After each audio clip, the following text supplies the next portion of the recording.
We're back.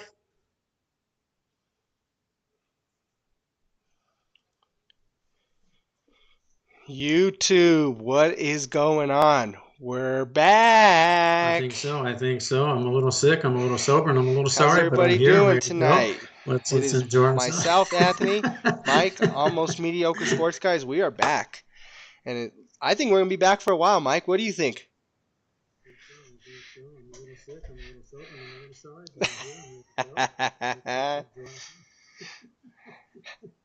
Hopefully everybody's doing good. It's been a while since we've done this. It's been almost about a year since we've been doing this. Obviously, a lot of different stuff going on, guys.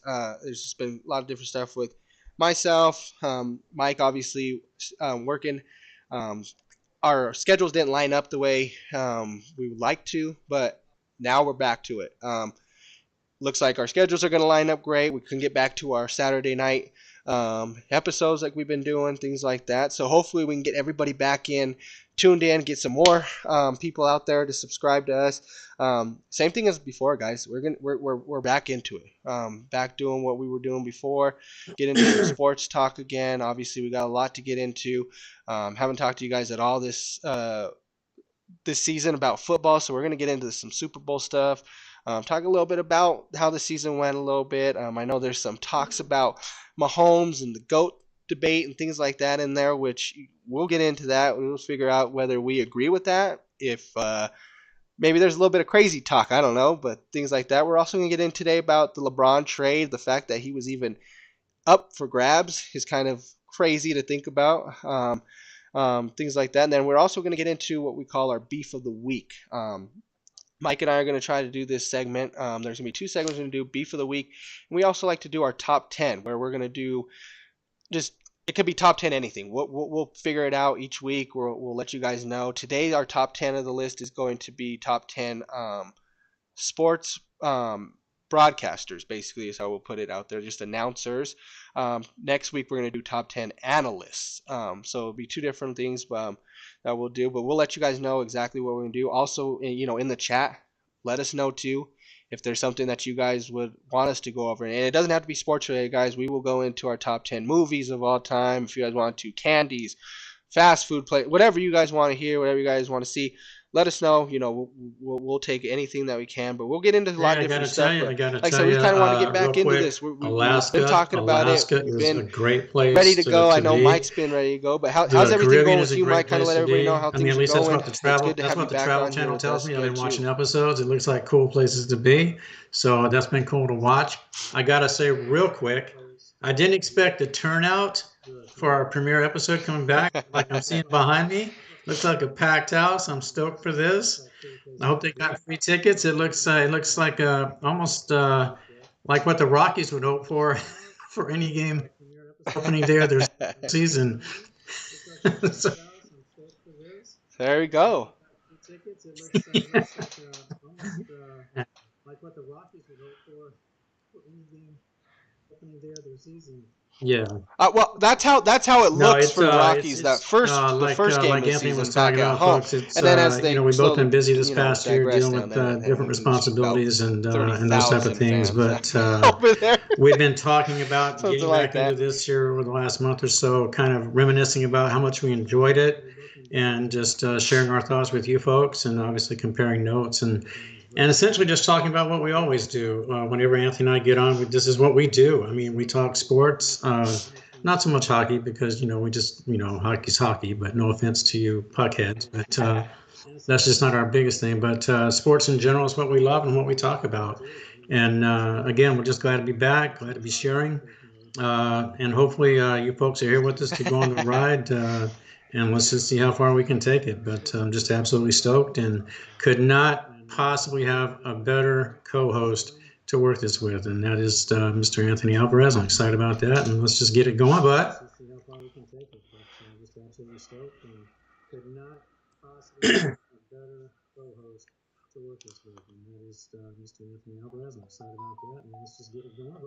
I definitely agree, and also we got to give a shout out to the wives, folks, obviously allowing us to be able to do one this last too. statement to add what That's the Mr. other thing we Alvarez got to just give a shout said. outs to. Happy Without them being wife, able to let us do what we happy do, life. also, we got to give These the are shout outs to words them to live also. by. So. If you're about to get married, thinking about getting married, or if you're already there, this is the philosophy.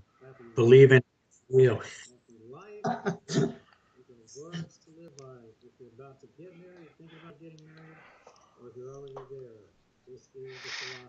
No lie. No lie. No lie at all. Well, let's just jump right into this, Mike. Obviously, we haven't, like I said, we haven't sat here, we haven't talked a lot about it, but let's get into that Super Bowl, huh?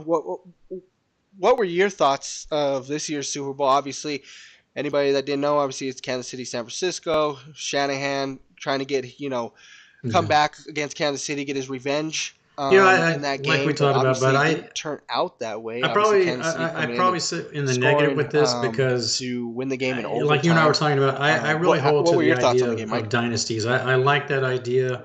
I get that it gets old, when you look back at the Steelers, and we're talking football. I mean, you could say the Celtics, the Lakers, that type of thing, the Yankees. But with football, it's the Steelers, it's the Niners, it's the Cowboys, it's the Patriots, that type of thing. And I get that it gets old. And, you know, but I Yeah, have such an appreciation for what Patrick is doing, particularly at at his age, at being 28 years old, definitely. and what he's accomplished. I mean, you're talking about a guy who's now been to 4 Super Bowls and won 3 of them. I mean, I don't think they may as well rename the AFC Championship game the Patrick Bowl, apparently, or the Patrick Chip. I mean, at this point, it's becoming a little bit ridiculous. But and I guess at the end of the day, I fall back on that old adage. If you don't like it, then go out and beat them. That's the bottom line. I think you and I've had a chance to talk about this. A lot of people have had a chance to talk about this.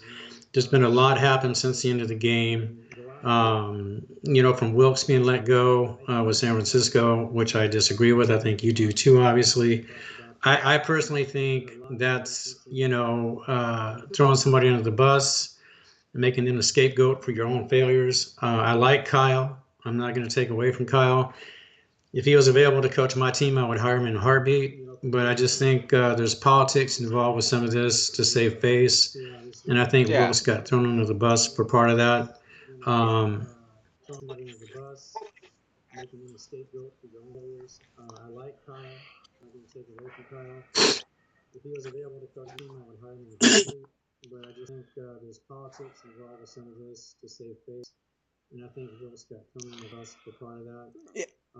I totally agree with you. I totally agree with the fact about Wilkes getting, pushed out that way.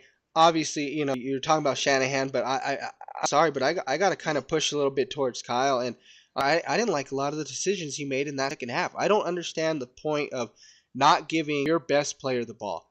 McCaffrey not touched that ball enough in that third quarter. I mean, maybe 2 times? I mean, I can't remember exactly. He had no touches, if any, in that third quarter, and that's the real reason San Francisco started falling apart. Uh, Christian McCaffrey's the main guy on your team. That is your superstar player. You got Kittle, I get it. You got Duke, you got Debo, sure. but Christian McCaffrey was making it work throughout the whole game. You watched him in the first half. That was a great touchdown that he scored. He was moving the ball well against Kansas City's defense, which Kansas City had great defense. Both these teams had great defense, and both defenses were stellar in this game. In my opinion, I thought. I just did not like the fact that Kyle just went away from McCaffrey. I don't get the point of that. I don't understand. I also didn't like the fact that they come out and said that they didn't understand the rules for overtime. That's why they took the ball first. In my opinion, I'm not buying it. I think there's certain ways you're trying to get out of it. There's certain, ways that you just kind of try to beat around the bush, I guess, so that better lack of words. Because here's the thing: you're telling me you had no clue. There's not somebody in your ear. It's the Super Bowl telling you what to do. Somebody had to tell you what's going on. There's no reason you take that ball first, because now these new rules, you both get the ball. You're going to get the ball. So you put the pressure on them. Give them the ball first. Let's see what you could do. Because if your defense has been playing great, so why not try to, put your defense out there, stop them. You stop them out there and you get the ball back. All you got to do is score, and that's ball game. You put the pressure on them. Instead, you put the pressure on yourself, and obviously we all seen what happened. The defense didn't look great once they gave the ball back up again. The Kansas City almost looked like they were already just deteriorated by it. They were done. They were just like, knew Mahomes was going to do another score. And I'm sure there was plenty of people at home in that stadium that knew Mahomes was going to go down there and score, because that's what it does. It goes back to what you said. Exactly. That Mahomes, he just keeps coming back, and he just keeps doing it. And I don't know how with this team. They looked terrible halfway through the season. They were dropping passes. Wide receivers were playing great. Mahomes was throwing picks. Kelsey wasn't, doing what his job at one point. But then they just came together. It's just weird how all of a sudden and they found a way to get another Super Bowl in, and Mahomes gets his third. This is another thing we're kind of going to transition to talking about is this Mahomes GOAT thing, Mike. Where do you stand on this as far as people talking a lot about? Is he close? Is he too far away? I currently where do you stand on this thing? GOAT 2.0, and by that I mean where he's at right now, at his age, what he's accomplished. If you look at the stats, they kind of bear that out, and I support that. I think he is the second best quarterback I've seen play, particularly at the age he's at right now. And I've seen, I've had a chance to see a lot of good quarterbacks, and I like what I see, and I think it bears itself out. When they start talking about comparisons with Brady and that type of thing, personally for me, you need to hold excuse me.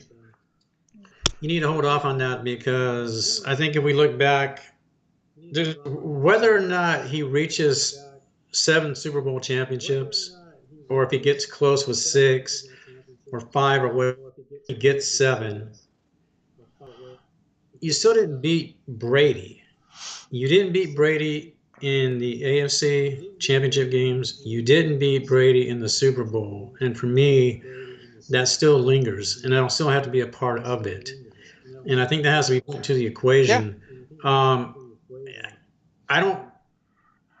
I personally don't think he'll win 7. That's a lot. And things change so much now in football. Things change so much now in sports, period. And by that I mean guys shifting to this team. There is no loyalty in sports anymore. It's not just football; it's any sport. There's no loyalty. There's not. There's very few players that'll play out their careers. Maybe Patrick, plays out his career with Kansas City, and Kelsey does too, and that type of thing.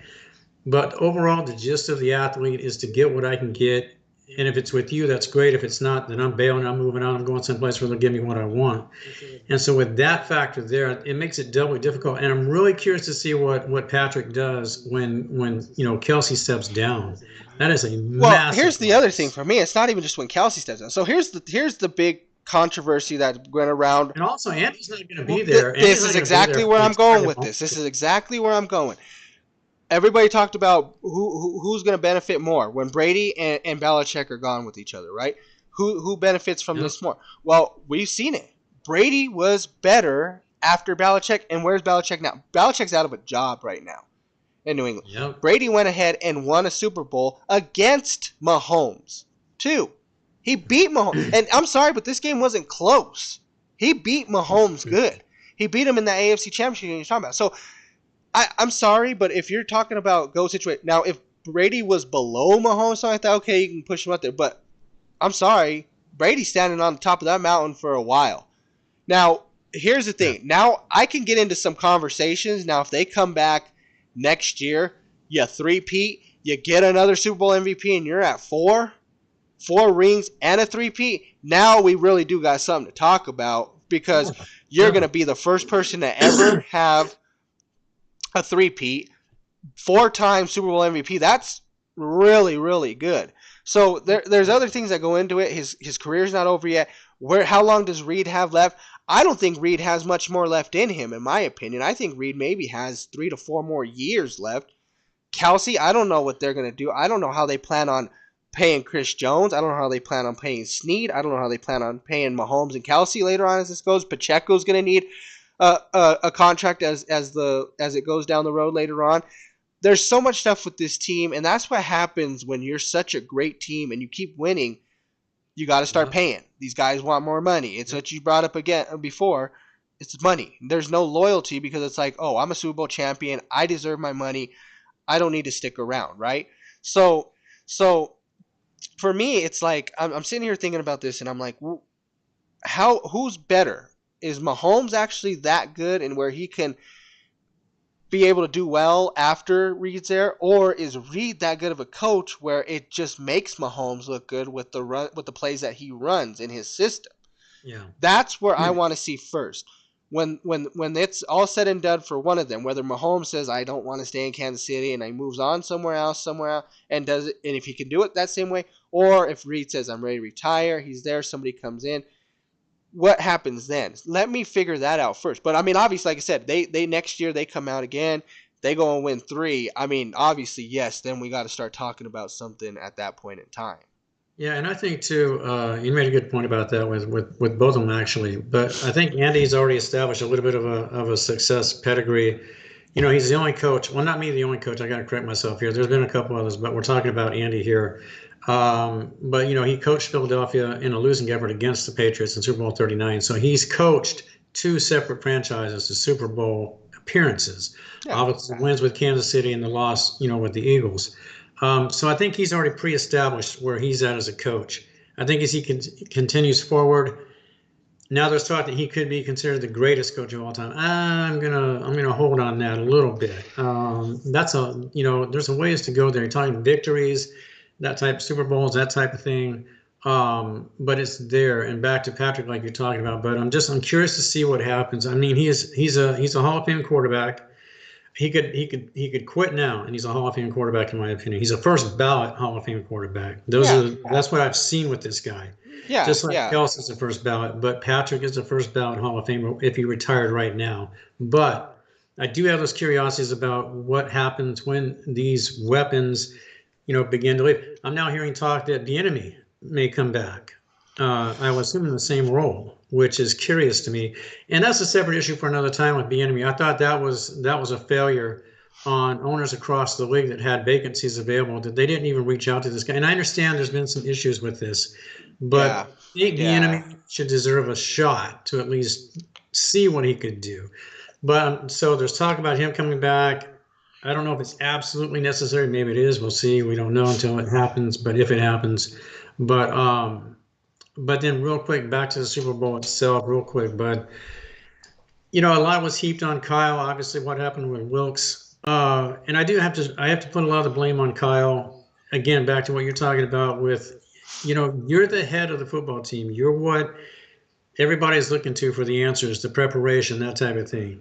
And to go into this game and initially or essentially say, hey, we didn't exactly know this, we didn't exactly know that. Well, but that's part of your job. And when you have your own players are saying, we didn't know all the rules. But, I think also as a player, you need to try to familiarize yourself with some things here. I mean, this is, granted, transitions from the regular season to the playoffs. It's a whole different format. Well, wouldn't you think during practice that you would be going through every scenario possible? What if we go into overtime? What if we do this? There's new rules that we assign this and that. So if it goes into overtime, what do we do for? I'm sorry, I'm not buying it. I'm not buying you didn't know what to do. I'm sorry, but I'm not buying that whatsoever. Yeah, Kansas City knew. They knew exactly what was going on. I allow for the fact, again, you got a special team situation where the guy, the ball bounces off one guy, the other guy can't cover it. You've got a defensive coordinator calling a blitz on third down, and you probably shouldn't have called in that particular situation, those type of things. But ultimately, at the end of the day, you're the head coach. You're the one who needs to be aware of certain situations.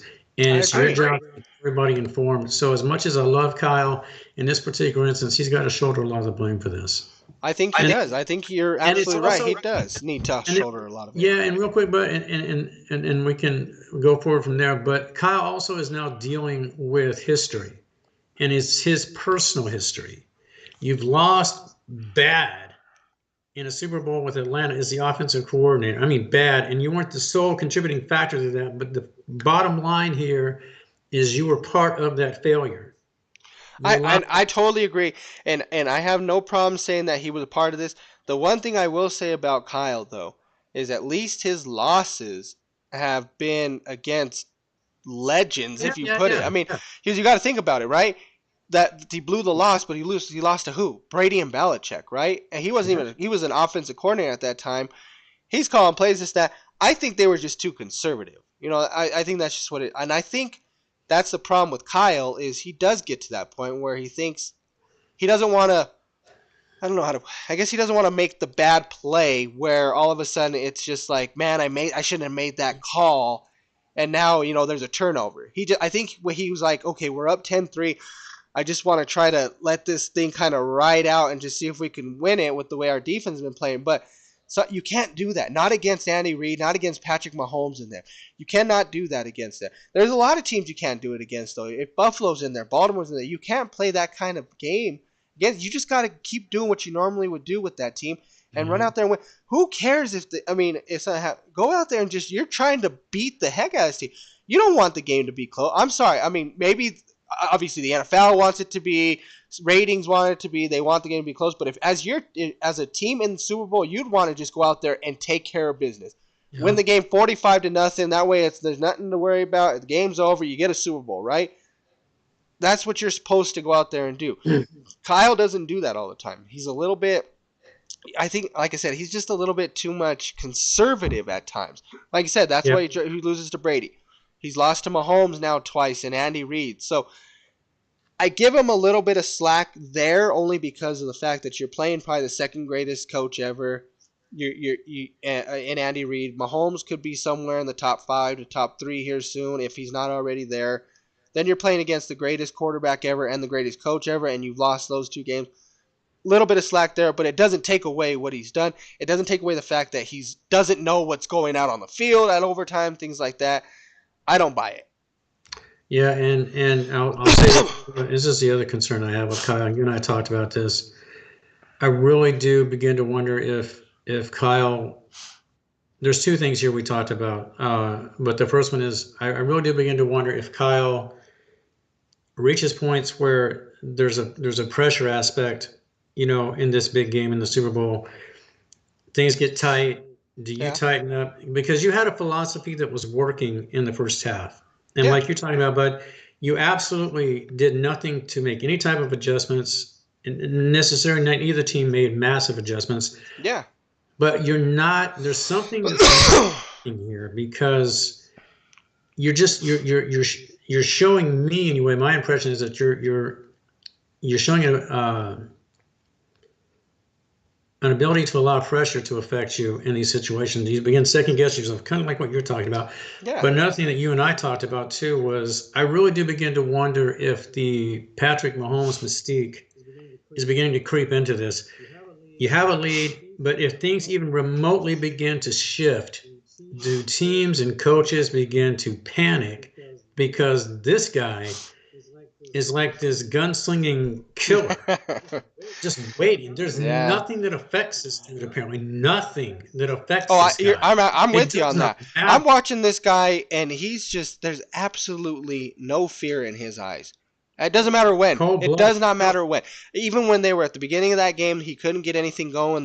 San Francisco kept stuffing him. He couldn't figure it out.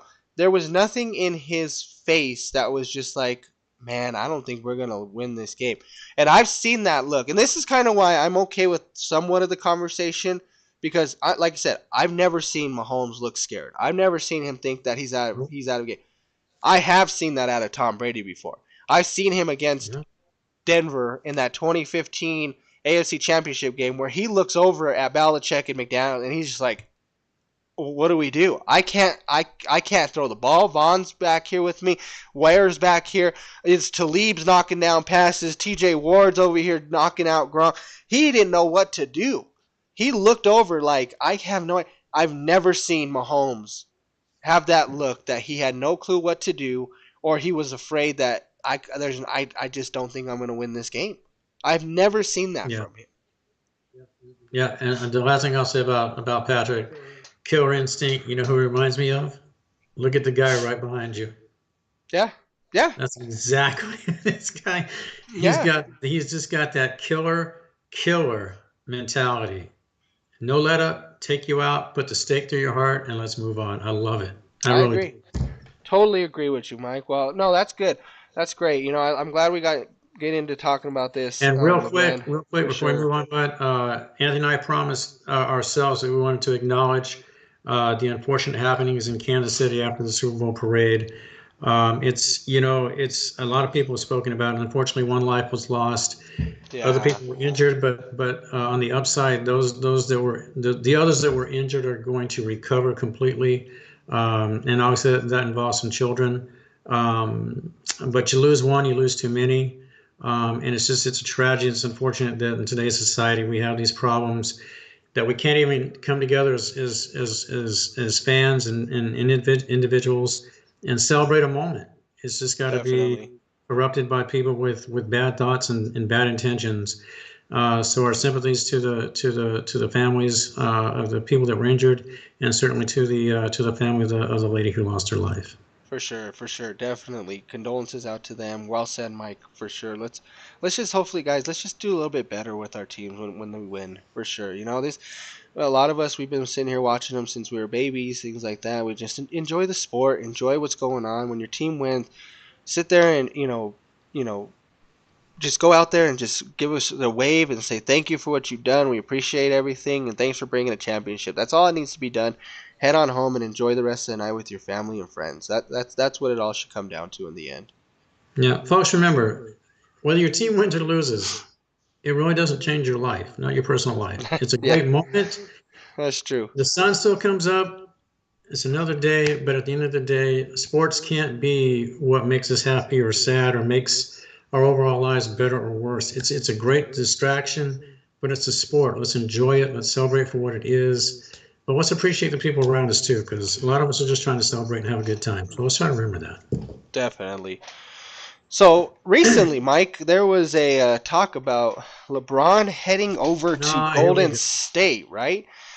Good grief. So uh, let me get this straight, right? So we're talking about Is this this. LeBron or the choke? Well, Wait, I'm oh. sorry, LeBron. So here's the guy that's in the GOAT conversation, right? Why is Okay. he talking about getting traded? Why are we talk? Why is this even in a rumor? Why is he in trade talks? And on the other hand, if this trade had went through, what does that do for both the Lakers and Golden State then? Well, I'm not privy to all the details like you and I were talking about. My understanding is that, at least from a player perspective, I think Klay Thompson and Andrew Wiggins were part of this supposed trade that would send LeBron to Golden State. Um, and everybody seemed to endorse this. Everybody's just, oh, we're going to have Curry and we're going to have LeBron playing together. Both these guys, I mean, one's pushing 40, the other is obviously well into his 30s. So I don't know how successful this would be. Um, you still got Draymond Green over there, getting lit up for technicals and getting into fights and acting like I a believe he just got suspended today, right? If I'm not shit. mistaken, I believe he did get suspended for a couple of games, if I'm not mistaken. Wow, again. Yeah, Wow, exactly. it took less time than I thought it would. I thought that Well, would be next week. so looking at these two teams, obviously they're both right on the edge here of making the play-in, right? Lakers are the 9 seed at 30 and 26. Golden State's at 27 and 26.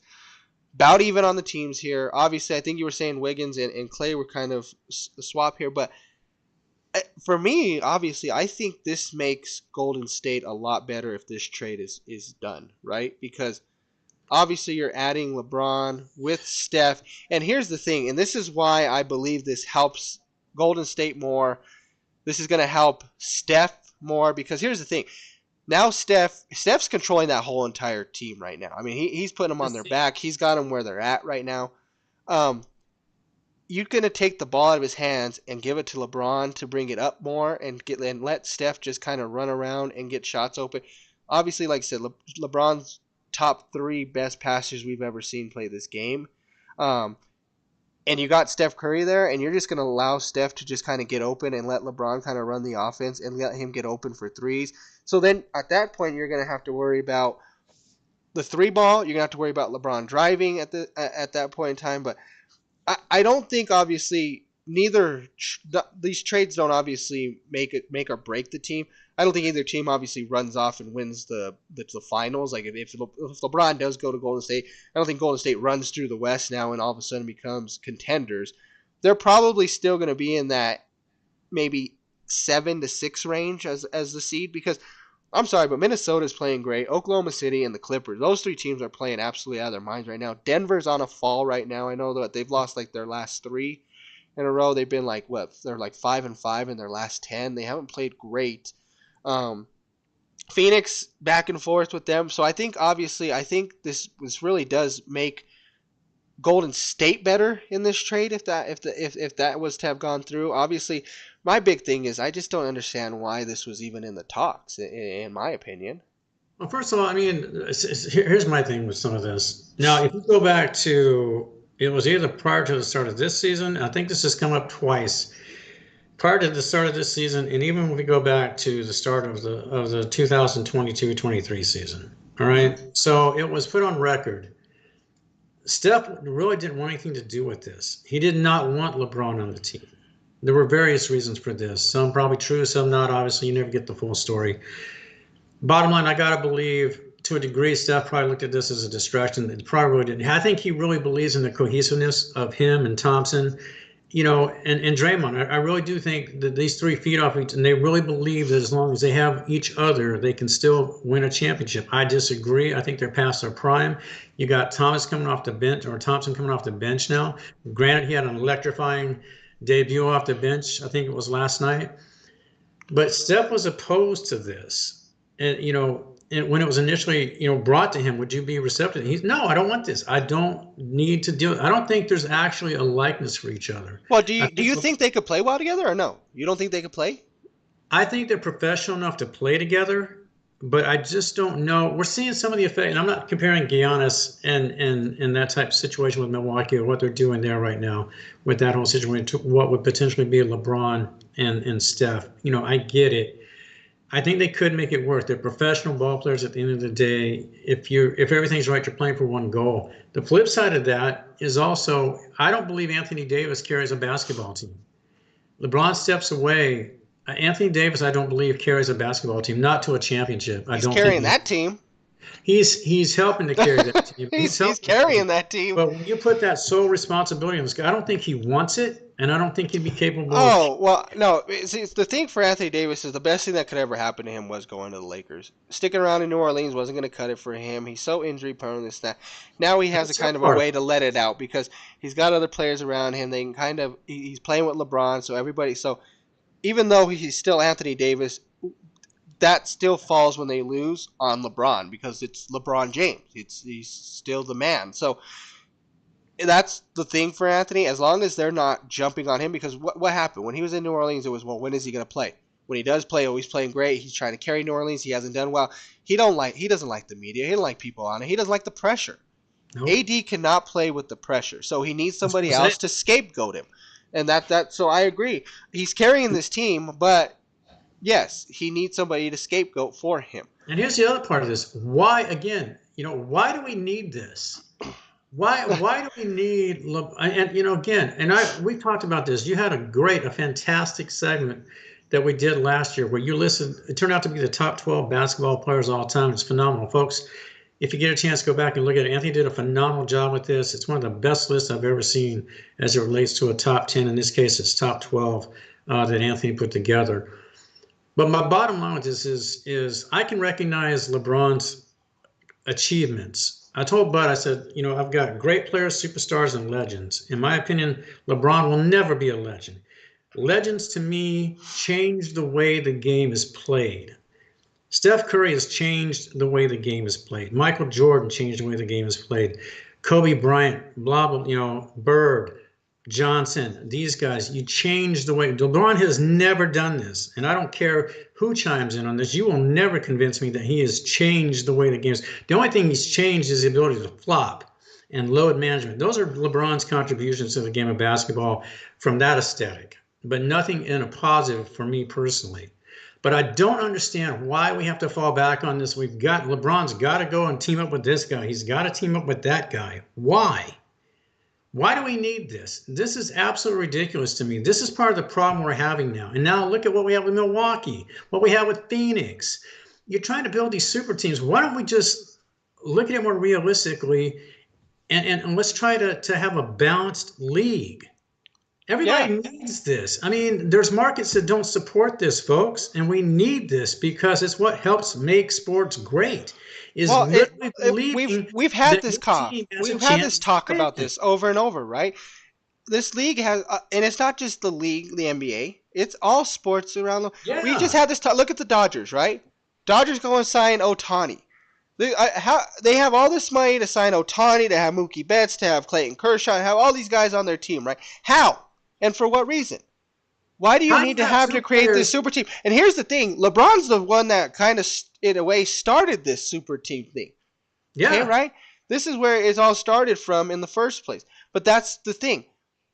People that look up to him, that see all these other things like that, they're like, well, if he can do it, I can go do it too. He opened up the floodgates for this to happen, and this is what you see now more. Dame going to Milwaukee to play with them. You know, Kyrie going to go play with Luka. And look what's happening. Mm-hmm. These guys, I'm sorry, Dallas isn't on the cusp of a championship. Milwaukee is watching theirs fade away in part because of a coach. Yeah, we'll get into the coaching thing here in a little bit with that. But look at Phoenix. These manifested teams you put together, these manufactured teams you put together because you believe it's going to work, and it's not working. The Dodgers have invested over $1 billion in two players. One who his skill set in part is pitching. He can't even do this right now. He won't even be able to do it all of next season. Yeah.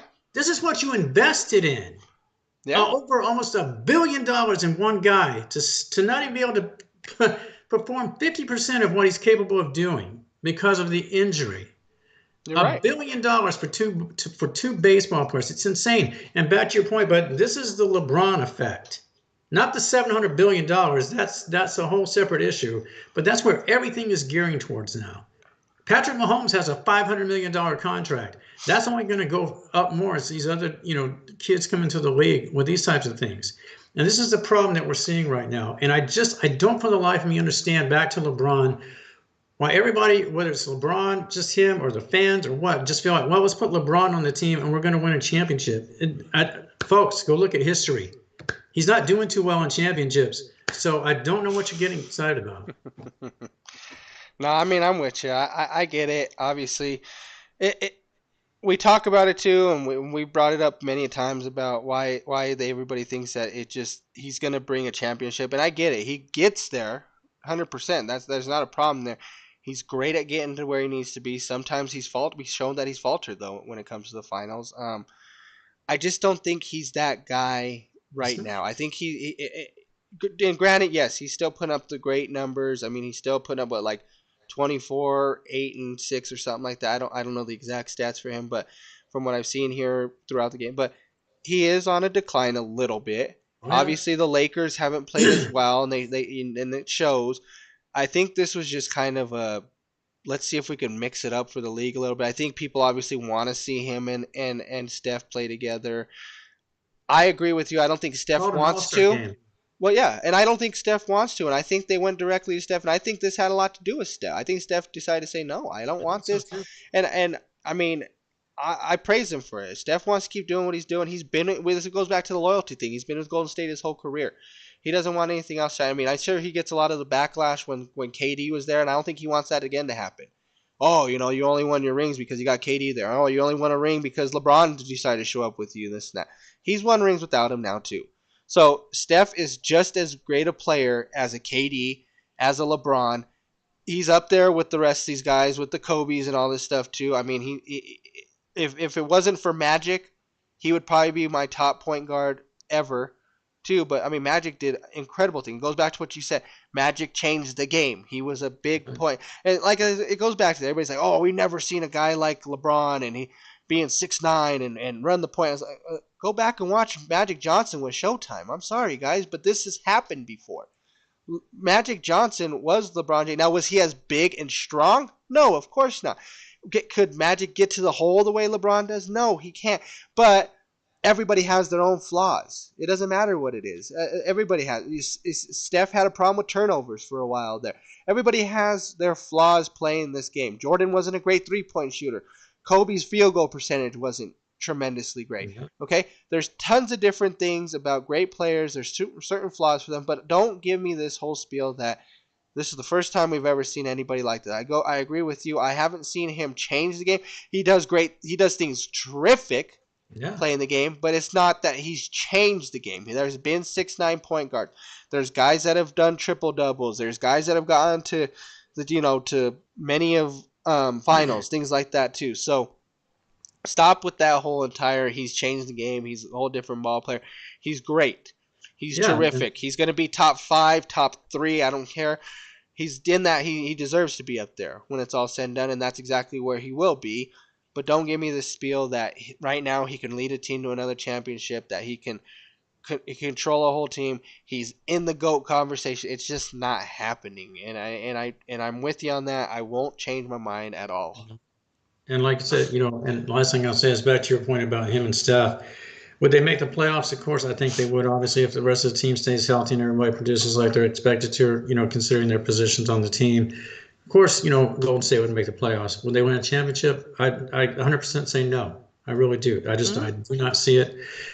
And the last thing I'll say about this, and we saw it last year with the Nuggets, is, and granted, everything fell into place for the Nuggets. All the contributing players played well. Joker didn't have to carry the load. Murray was playing off his backside. Yeah. But when you have team basketball, it doesn't matter what 2 superstars you put together or 3. It's not necessarily going to carry you, because team basketball overrides superstar basketball every time. Every time. Definitely. I agree. Well, all right, guys, we're going to take a short break here for a little bit. And then when we get back, we're going to go right into our beef of the week. So stick around, and we'll get right back.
welcome back, everybody. We are going to get into our first segment here back of Beef of the Week. And Mike's going to start us off. Mike, sounds like you got some problems with new head coach of the Milwaukee Bucks, Doc Rivers. We got a little beef with him? What's going on here? Well, I'll tell you what. I'll be the first to say that growing up, when Doc played with the Atlanta Hawks, I couldn't have been a bigger fan. I really couldn't. He wasn't the greatest ball player in the world, but he was pretty good at what he did. He's sort of a little bit of a field, court general, directed everything. Him and Dominique, that type of thing. Definitely. Made it to the conference championship, lost to the Celtics, obviously, like most people did back then. But just thought he was a pretty good overall, basketball player. And I was glad to see him transition to a little bit of announcing work and things like that. And obviously, as we know, he transitioned into basketball. But now we get into the part that I really begin to struggle with. When he made it to the finals with the Celtics, I had to give him credit. I thought with the egos that were involved and the history of the team itself, being the Celtics, I thought, he did a pretty good job of managing the situation. Yeah. But as we move forward and we look at this man's coaching credentials, I think we really need to start questioning where this gentleman is really at. I know he is considered to be one of the 15 greatest coaches in the history of the sport, and this is just mind-boggling to me. I know the numbers alone. If you look at his numbers, I could see top 15 possibly. I could see like 15 to like right at that 15. I can see that. And I'm with you know what, Mike. The reason I'm chiming in real quick on this is because I feel like this is going to go right into the conversation we were just having about LeBron, right? Where they still think he can take you there. He's that guy still. I'm not sure he believes that. I really don't. You don't think he believes he can take a team? I think this is an individual milking the situation. He's got people reaching out to him. And that's another thing. I don't understand this. I don't understand successful franchises on the cusp of a potential finals appearance. And you have this love affair with this guy, and the track record says everything absolutely the opposite. Everything is absolutely the opposite. Of the 13 times that teams have blown 3-1 leads, or at least where they had three wins, he has accounted for 3 of those losses, 3 of them, which is 23% of that total. That's insane to me. And I've seen these. I've watched these. You've watched these. You have 3-1 leads, and you can't figure out one single way at any given time during this scenario to make it to the finals. You cannot find a way to advance. What you wind up doing is you go to a game 7 or whatever. We can look at the Sixers situation where they just literally got blasted out of the ballpark in game 7. Because you can't figure out a way to win a basketball game. This is the guy you've entrusted to do these things with. This is the guy you give the big money to. This is the guy. This is your 15th greatest coach in NBA history. The regular season numbers are great. And I'm excluding, when I give you these totals, these exclude what he's done with the Bucks right now. If you look back prior to the Bucks, and I don't list that because it's really just getting started, but we're already seeing epic failure with this. Epic failure. How do you lose to the Memphis Grizzlies? How do you do this? You're going up against a team that's 1-9 over their last 10 games. Granted, they had just beat Houston. Not really saying a lot because Houston was below 500. But you roll into Memphis, a team that's 1-9 over their last 10 games. They don't literally have 4 of their best players on the court. On the court. Ja is obviously injured for the season, but you've got 3 other players. Obviously, one's also dealing with injury, but you've got players absent from this that would be in your starting lineup for the Grizzlies, and you can't find a way to coach your team to a victory. You have to hope that you take a last-second shot, apparently from half court, that didn't go in, and it obviously fails. This was you had to resort to a desperation shot to beat the Memphis Grizzlies. And I can't understand this. And the record right now is abysmal as he's taken over the Bucks. But as I stated, when you look at his regular season totals, and again, this is prior to his tenure with the Bucks right now. You're talking about a guy who was 1,097 wins and has 763 losses. Now, when I look at those numbers, and granted, basketball is an 82 game season. That's a lot of games played, so the numbers are going to be up there, wins and losses. But when I look at that, I'm not exactly blown away by it. It's Yeah. good. It's not great. Here's really what's not good. A playoff record that's 111 and 104 losses. You are literally 7 games better than your losses for your career as an NBA coach. Where is this rank? If that's your 15th greatest coach, I'm going to have to go back and review the 14 that are ranked above you and the 5 ranked behind you then, or the 5 ranked behind you, because that makes no sense to me. I'm going to have to look at this. I'm really going to have to look at this. And like I told you, in series where we here in series Well, where right now too. I was gonna slow this out. Right now, the Bucks are on a 2-game losing streak, and in their last 10, they're 3-7 in their last there you 10 go. games. There you go. 3-7. Won Yeah. 30% of your games. 30% of your games since you took over as head coach of this basketball team. But look at this. In series where his team had 3 wins in any series, he is 16-33. 16-33, Wow. which equates to 32%. Yeah. 32%. The next closest coaches to him as it relates to the playoffs and how they perform as head coaches, you have George Karl at 50% for his career, and you have Darvin Ham at 50% for their career as head coaches. That's an 18% gap between them and your 15th greatest coach in the history of basketball. Wow. In the history of basketball. And like I told you, 6-10. 6-10 in game 7s. 6-10. 60%. 60%. It blows my freaking mind that this guy is considered, and he's held to the stature that he is. I think he's a terrific guy off the court. I think he conducts himself pretty well, but it doesn't transition to the basketball court. And I don't understand the infatuation that people have with this. And I really do believe, Bud, that where he's at right now, I don't think he's invested in coaching like he could be. I really don't. I think he's just there for the check. If you win, it's great. If you lose, because there's no reason for that team, for that Bucks team, they're 15th in defense right now in the league, which basically at ranked 15th, you can play off that and you can advance to the NBA Finals. I see that. I could get that. There's no reason for you to be 3-7 with that basketball team. There's no reason for that.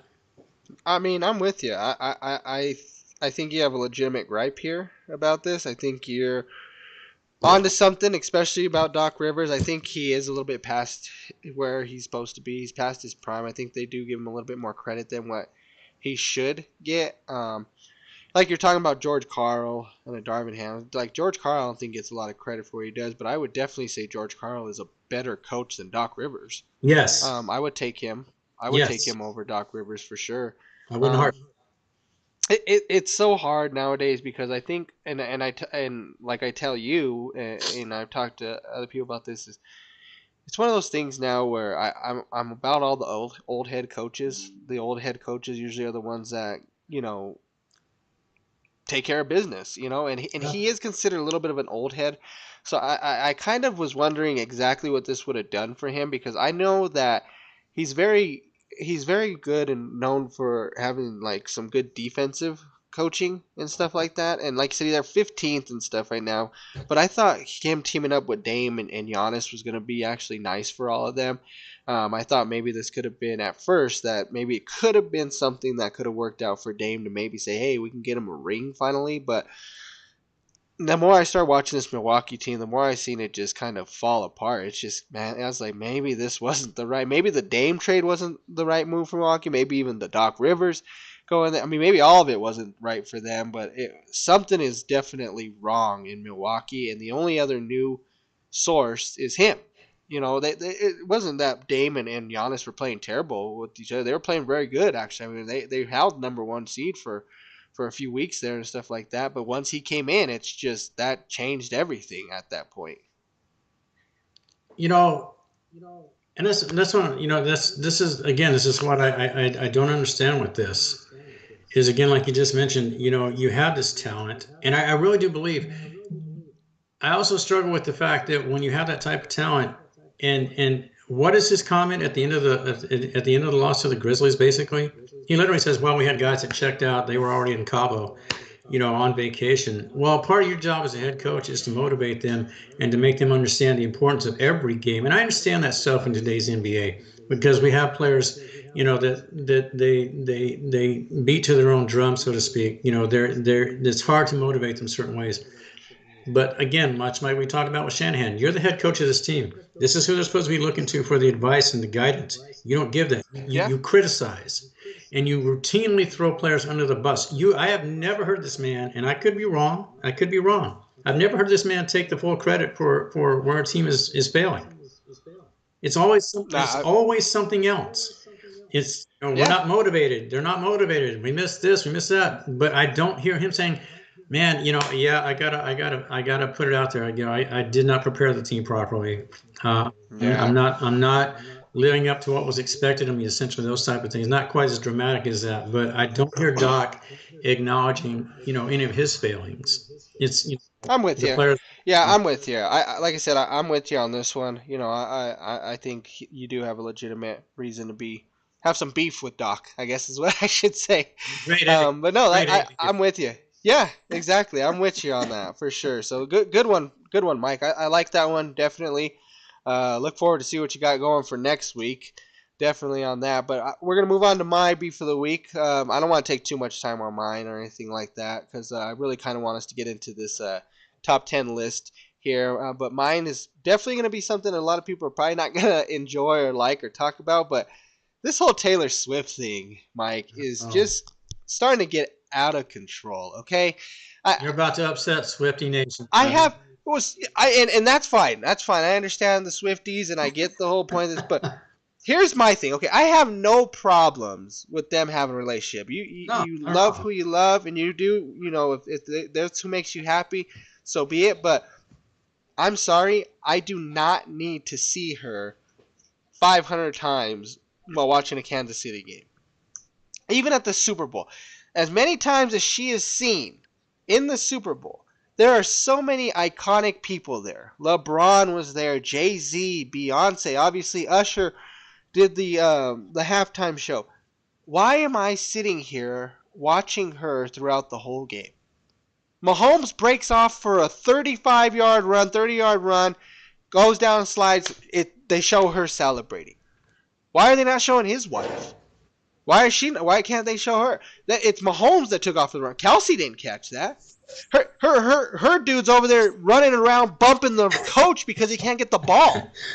So I mean, this is not what I like to see. I understand what the NFL is doing. I understand that they are trying to bring in more people to watch the game. It was the most viewed Super Bowl ever. I get it's probably Swifty Nation because a lot of people you hear, Well, "Oh, okay. I'm going for Taylor Swift's boyfriend in Okay. this game." It's not even Travis Here's Kelsey. my problem with that, Bud. Not with you, but with that philosophy by the NFL. Your whole purpose, and they can counter this if they want to. Is, well, no, we the most viewed Super Bowl. Swifty Nation, chimed in to watch. But here's my thing. You're they're tuning in not for the game. I guarantee you, Swifty Nation really doesn't know a whole lot about football for the most part. I can almost guarantee this. I don't need to look at the facts. I don't need to look at the stats. I guarantee you the average Swifty fan isn't NFL savvy. They're not. I'm not sure they would know what NFL stands for. Maybe not. But the bottom line here, it's a product, and then that's what they're trying to push. But you're not pushing it in the right way. That's the wrong narrative. You're saying, "Oh, we got the greatest, the biggest attendance record in history, and most viewers and all that thing." That's fine. It's for the wrong reasons. So if Taylor's not there, those numbers aren't there. To your point, real quick, and I'll let you get back. AFC Championship game. She was literally on camera for 38 seconds. Now, in seconds, that's big. That's a lot of time for one person to be on camera. Transition to the Super Bowl. She's literally on camera during the game in both situations. During the Super Bowl, she's on camera for 55 seconds. 12 separate instances where they go back to the Swifty box to show her either cheering, chugging beer, or whatever she's doing. But this is ridiculous. It's not CB Swifty, it's CBS. I'm with you, Mike. Like I said, this is just something for me. I have not. I can't recall a time where an athlete was with another famous person like this, and they showed them over and over and over. Yeah. We're Bronco fans. I live in Colorado. We watch the Broncos. I don't remember watching Bronco games and seeing Sierra 4 or 5 times throughout the game. I don't think you ever see. 10 times throughout the game. You know what I mean? And and maybe some people say, well, she's not as I wouldn't say Sierra's not as noticeable or not people don't know her as much as Taylor Swift. I think that'd be about the same, if not. I mean, obviously I know Taylor's got her people, but it's not like somebody's gonna walk down and be like, oh, if they're standing next to each other, they're gonna know that's Sierra, that's Taylor Swift. I just don't understand why this turned into this whole craziness of we have to see her all game long over and over. I just don't know how we got to that point. It's just like, that's fine. If you want to show her at the beginning of the game, them walking in together or something like that, or she's up in her suite, she's there, cool, give a wave, that's fine. See her one time throughout the game, that's it. I don't need to watch her celebrate or be sad or whatever it is throughout the whole entire game. I don't need to see it. No, and I'll tell you what, Swifty Nation is not an experience. It's a cult. It's essentially like if you look at this, and I'm sorry, Swifties out there, I'm calling it like I see it. And I'm not saying it's a bad thing, but it's a cult. And if you don't know the definition of a cult, look it up. It's not a positive. I gotta tell you, man. if that's the way you're leaning, you might want to reassess where you're at, because that's some severe devotion that you might want to reassess and redirect someplace else, because it's counterproductive to a healthy lifestyle. Sorry, folks, that's the Swifty experience. She is a talented lady. I like some of her stuff, but like Bud is talking about, and like Anthony is saying, it's about football. It's not about an entertainer. The football players are the entertainers. That's what we're supposed to be watching. That's what we're supposed to be enjoying. And we don't need outside sources aside from the halftime activities to enhance that. That's what 18 hours of pregame coverage is for. So we get the stories about the players and their wives and their families and the things they do that are right and some things that are wrong. Well, and here's the other thing about it, too. If she's having a concert and he's there, are they going to show him 20, 30 times throughout the concert? No. I highly doubt that. No, you might see. You know what I mean? So it's the same thing for him. And the other thing is, I don't think she really likes it. I've seen her plenty of times when she's been on the camera and she's like telling the camera go away or get off her. It's like, she doesn't like it anyway, so why give her all this? You know what I mean? Just let her be. If she's at the game, whatever, like I said, they're together, that's fine. I have no problems with them having a relationship. That's good and fine for me, but just I don't want to see her throughout the game. I just don't want to. We're watching football. That's what we're there for. That's great that she's there and she's supporting him. That's what she should be doing. That's great.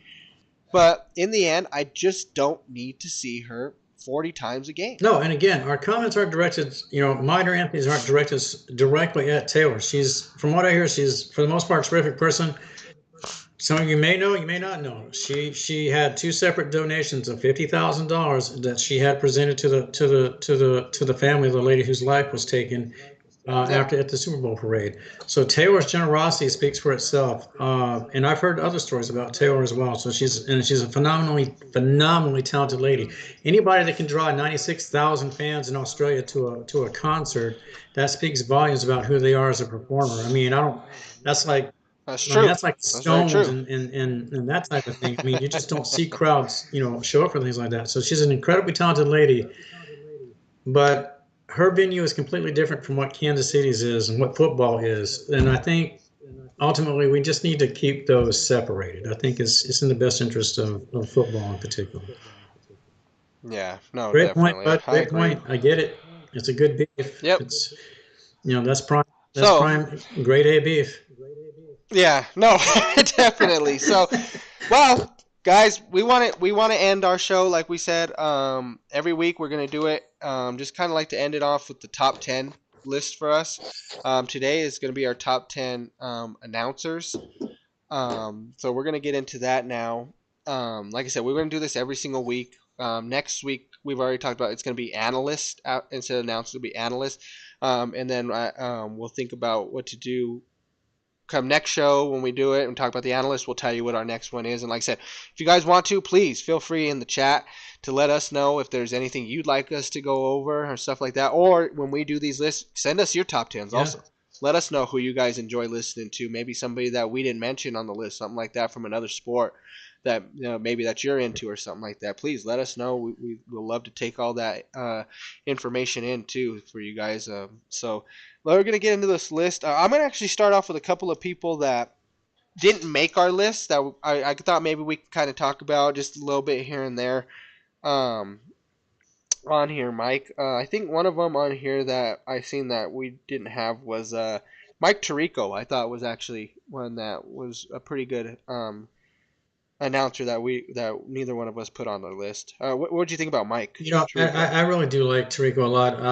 And obviously he teams with Chris Collinsworth right now when they do their broadcast. And I think they make a very, Mm-hmm. I was skeptical when Al Michaels stepped away from his partnership with Chris. I thought, I actually thought Chris was going to sort of be pushed to the side, so to speak. And when I realized that they had teamed up with Tarico, I've always been a fan of Tarico, whether in studio or Yeah, out in the field. I like his voice. I like his presentation. I think he's informed. He knows his sports. I think he's very affable. You listen to him and he's really inviting. Um, yeah, but I just like his overall presentation. And he's not, and I think there was a familiar theme with in talking to you about our lists respectively, even though we're not familiar with both lists completely. There's an underlying tone to a lot of these announcers is that they're not over the top with their presentation, but that's the exactly. over being overly animated and Yep, the bravado and all that type of stuff. It's just a very subdued, precise approach. You appreciate the moment, you appreciate the sport, and you get it across with I agree. clarity. And that's what you want. That's what I want. I agree. Yeah. That's kind of why I really want to bring him up. But Oh, you it's kind of terrific. hit that right there on the head. I like Mike Tirico a lot, just for Yeah. those reasons that you said, Mike. I didn't even got to put anything else on that. Um, I'm going to move on to the next one. Mike Breen is another guy that I think is starting to get a little bit more credit, a little bit better. I watched him obviously do the whole Nuggets finals on ABC and stuff like that. And the more I listen to this guy, the more I like him. He's kind Yeah. of like Tirico. He's good. He gets with the game and stuff. But when it gets a little bit hype, he starts to get hyped there. He gets into the game a little more. But very smart too, very knowledgeable, knows everything too. Mike Breen, like I said, he's just one of those guys I think needs to just get a little bit of notoriety out there. I don't think a lot of people really give him the credit he deserves. Yeah. And I think, again, I'm about, for me personally, when it comes to announcers, I'm about voice inflection, voice appeal, if you will. And there are announcers that I've come across in my time. I'm not going to go into the ones I didn't like because of that. This is about what we do like, and also you have Yeah, the same. But with Bream, I agree with you completely. But I think he's very underrated. But I think he's rising. definitely. I like where they've got him at with the NBA. I like typically. I know at times they team him with different commentators, which I like. It mixes it up a little bit. And I like that though too because you get different perspectives. But regardless of who they put him with, he blends seamlessly, Yeah, seamlessly. definitely. I'm And with you. that I right totally there agree. speaks of an announcer of a quality that I believe you have to have. Period. Yeah, You have to be able to make yeah. adjustments and blend, and I think he's great at it. I agree. A couple other ones I'll just kind of throw out the window over real quick so we can get in our list here. But Ian Eagle and Billy Packer were the other two that I had listed off there. Billy Packer obviously great for college hoops. I mean, you hear Billy Packer, you can hear him with the college hoops. And Ian Eagle, it's CBS right football. It's Sunday football. He's usually first thing in the morning. You hear Ian Eagle's, you know, voice on there, and you could tell, you know exactly who it is, and he's great too. He's just another one of those Breens, Taricos, just like Yep. that where he gets involved into the game when it needs to be, and he's very, very good, very, very knowledgeable too. Yeah, and you're perfect with your assessment there, but I want to add to it with Packer. Growing up as a basketball fan, obviously, folks, with the NCAA tournament, things like that, and Yeah. the big games, those were Billy Packer. I mean, Final Yep. Four, NCAA finals, the championship, I should say, it was Billy Packer, and that's just what you came to expect. He was one of the standards, and I was really Yeah. I think with a lot of our lists, a number of the individuals have probably passed, particularly with mine. A number of those announcers have passed, but it's the impact they leave you with and how you feel when they do pass. And I Definitely. was really sad when Billy passed away. I hated to see him have to step away from the announcing table, and I was doubly saddened when I heard about his passing. But you can't. Definitely. The last thing I'll say about Billy is I don't think, for me personally, I can ever think about the NCAA tournament and not have him associated with that thought process. He was fantastic. Yeah. Oh, definitely. 100%. Well, let's go ahead and get into these lists then. Um, we'll just kind of go back and forth. Start off with our 10. We'll tell each other your 10, then we'll just kind of go from there and just kind of see where we end up here on it. But start off with your number 10. Who'd you have on the 10 on your list, Mike? Number 10, but folks, there's there's 10 here, but as Anthony mentioned, there could have been more.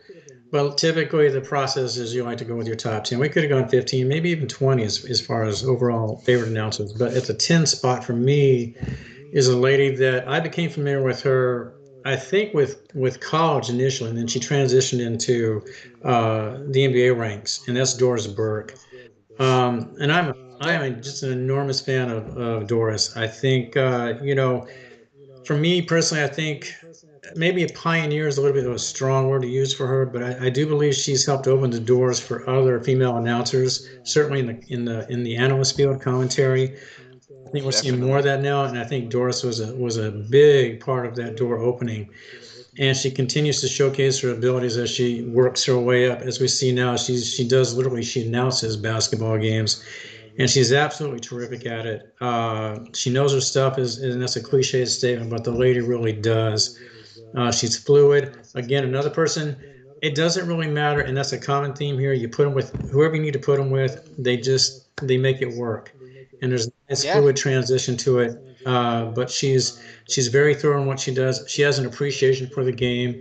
Her knowledge base, I think, is comparable to anybody you'll come across that announces, regardless of the sport. I don't care what it is, football, basketball, baseball.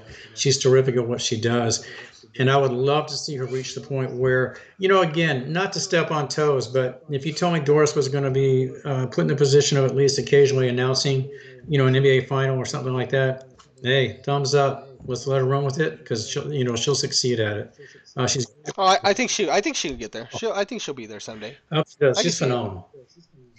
Definitely, for sure. I agree. I like that one as your number 10. That's a great one, Mike. She is definitely opening up a lot of doors for Yeah. other women to get into there, and they want to for sure. So good for her. I like that one. My number 10 is actually kind of a homer. I just really love listening to Drew Goodman. I think Drew Goodman is very, very good. With he's done the Avalanche and he's obviously doing the Rockies. Fun guy to listen to during Rockies games. I mean, he's exciting. I really, you just like I talked about before. You just hear their voice and you're like, man, this is Colorado Rockies baseball. This is Colorado Avalanche, hockey, and he gets. Even though you're watching a Rockies game and you're watching a team that maybe is 15 and 25 right now, it doesn't matter. They hit a home run. He still sounds excited about it. He gets so into it. He loves the Rockies and he loves his Colorado teams, this and that. But he's just one of those guys that he said that you listen to him and they make you feel better when you're watching the game. They leave an impact on you, and that's something Goodman has definitely done for me is leave an impact watching my local teams here do that. Yeah, and I had a chance to indirectly meet him one time at one of Oh, the nice. sports Okay. collectible stores. You're familiar with? I don't know if I can mention the name for. I don't want to get a lawsuit here, but I had a No, I think I know what you're talking I had a about. chance to run into him by accident that particular afternoon at this particular collecting store in Denver. And I'm not one to really press somebody who's quote quote of a celebrity status. I kind of let them go and do their own thing because I know they get enough of that. But I did have a chance, and what's amazing to me is I knew he was short in physical stature. He wasn't a very tall guy, and when I saw him in person, he Yeah. literally is.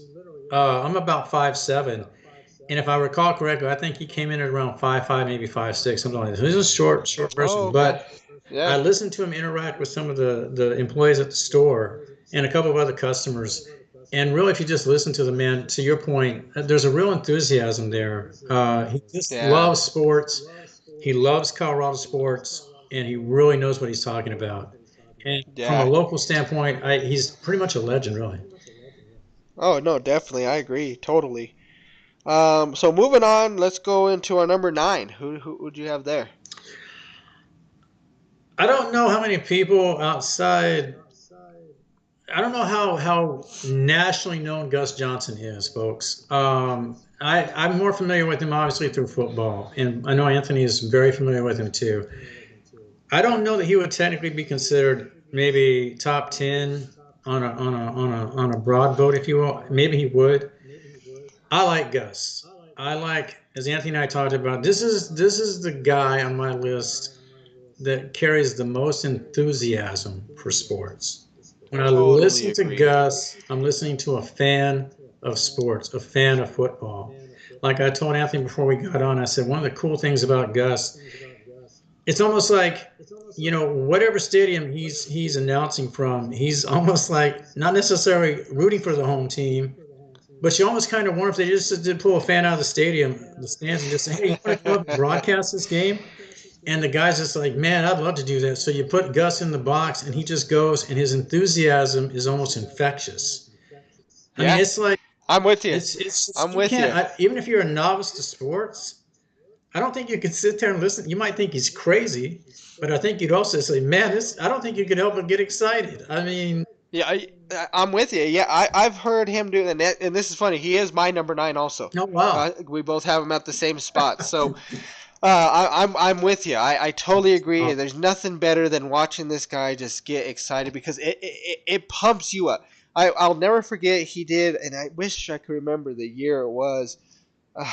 Somewhere in the early probably 2000s or so when Gonzaga was playing UCLA, and this was back when Adam Morrison was okay, yeah, playing yeah. with Gonzaga at the time, and Jordan Farmar was with UCLA, this and that. But he called one of the greatest endings to that game. I mean, he was so just excited. He's screaming. He's going nuts.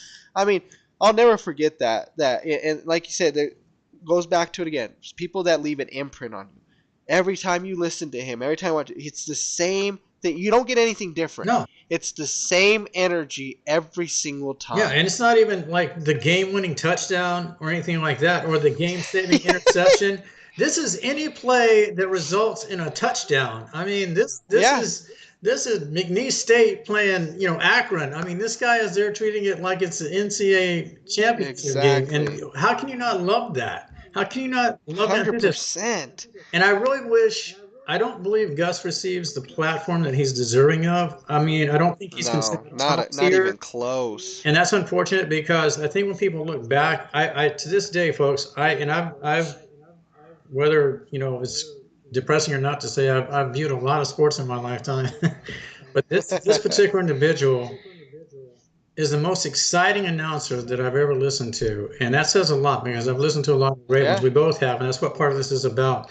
But Gus's enthusiasm for me has never been topped by anyone prior to him. Currently, one of with any of his contemporaries, and I seriously doubt he'll be challenged once he steps away by anybody who carries that much enthusiasm for the sport itself. He's phenomenal. I agree. Definitely. Well said. Let's go ahead and move on to our next one. Who did you have at the number eight spot then? This goes back when now you'll find folks on my list. I'm a little throwback here. I have a great appreciation, and you'll see that on part of this list. And I have a great appreciation for a lot of the contemporary announcers that are out there now. There's some phenomenal announcers out there.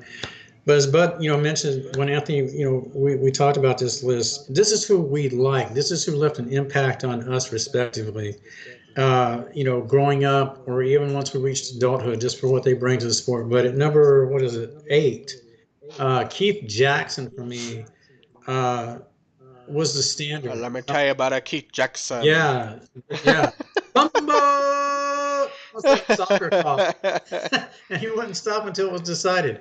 But he was the standard for me growing up as a kid when it came to college football. If there was a big game to be played, you knew Keith Jackson was going to be doing the announcing on it.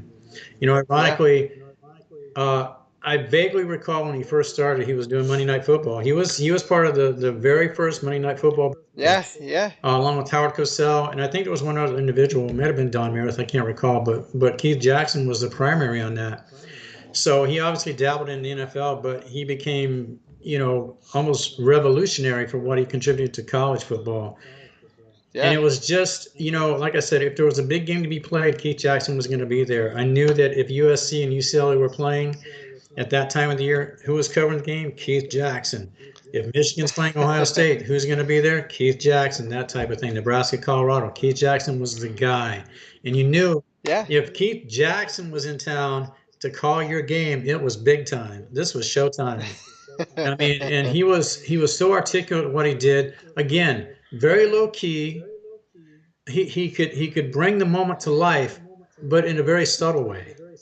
And Exactly. that's Yeah, the beauty of it. He doesn't. for sure. He's not overemphasizing the moment. He's not adding too much to it. He's just presenting it as it is, basically, and that's what I want from an Great. Yeah. announcer.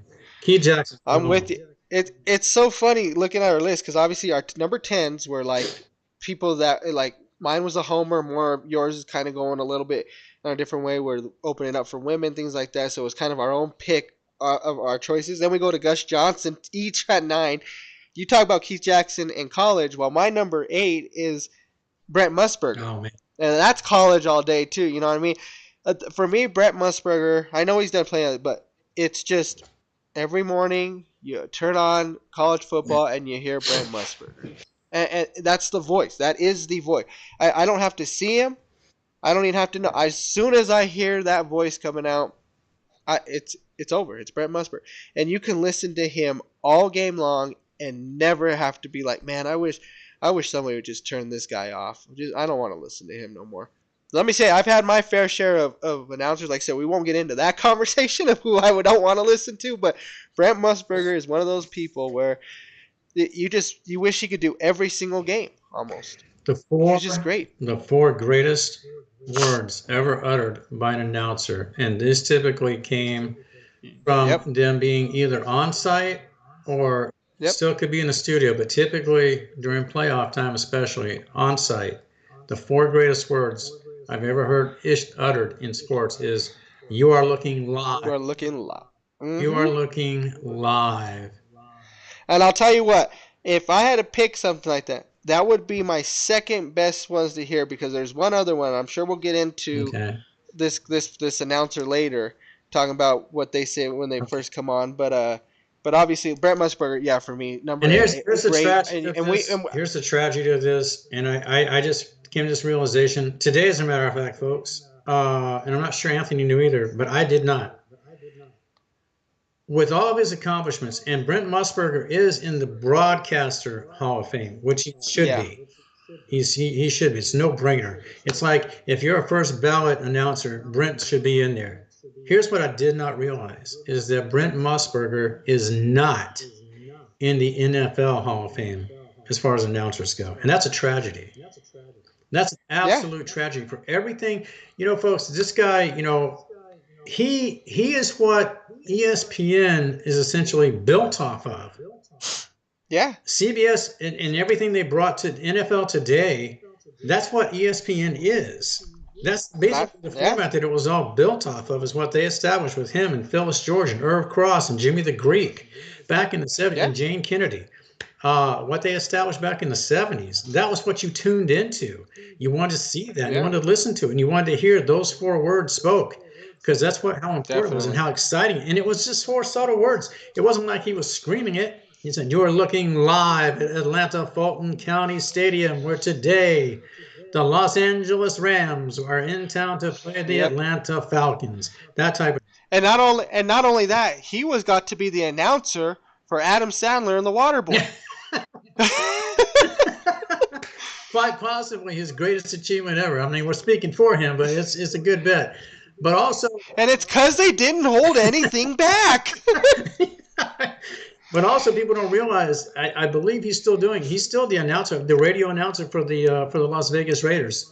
Oh, Yeah, he okay, okay. transitioned. He was. Well, I don't know how long he's been with the Raider organization, But I don't know if he was with them in Oakland, but I know with Vegas, he's been their radio announcer since they've been in Vegas.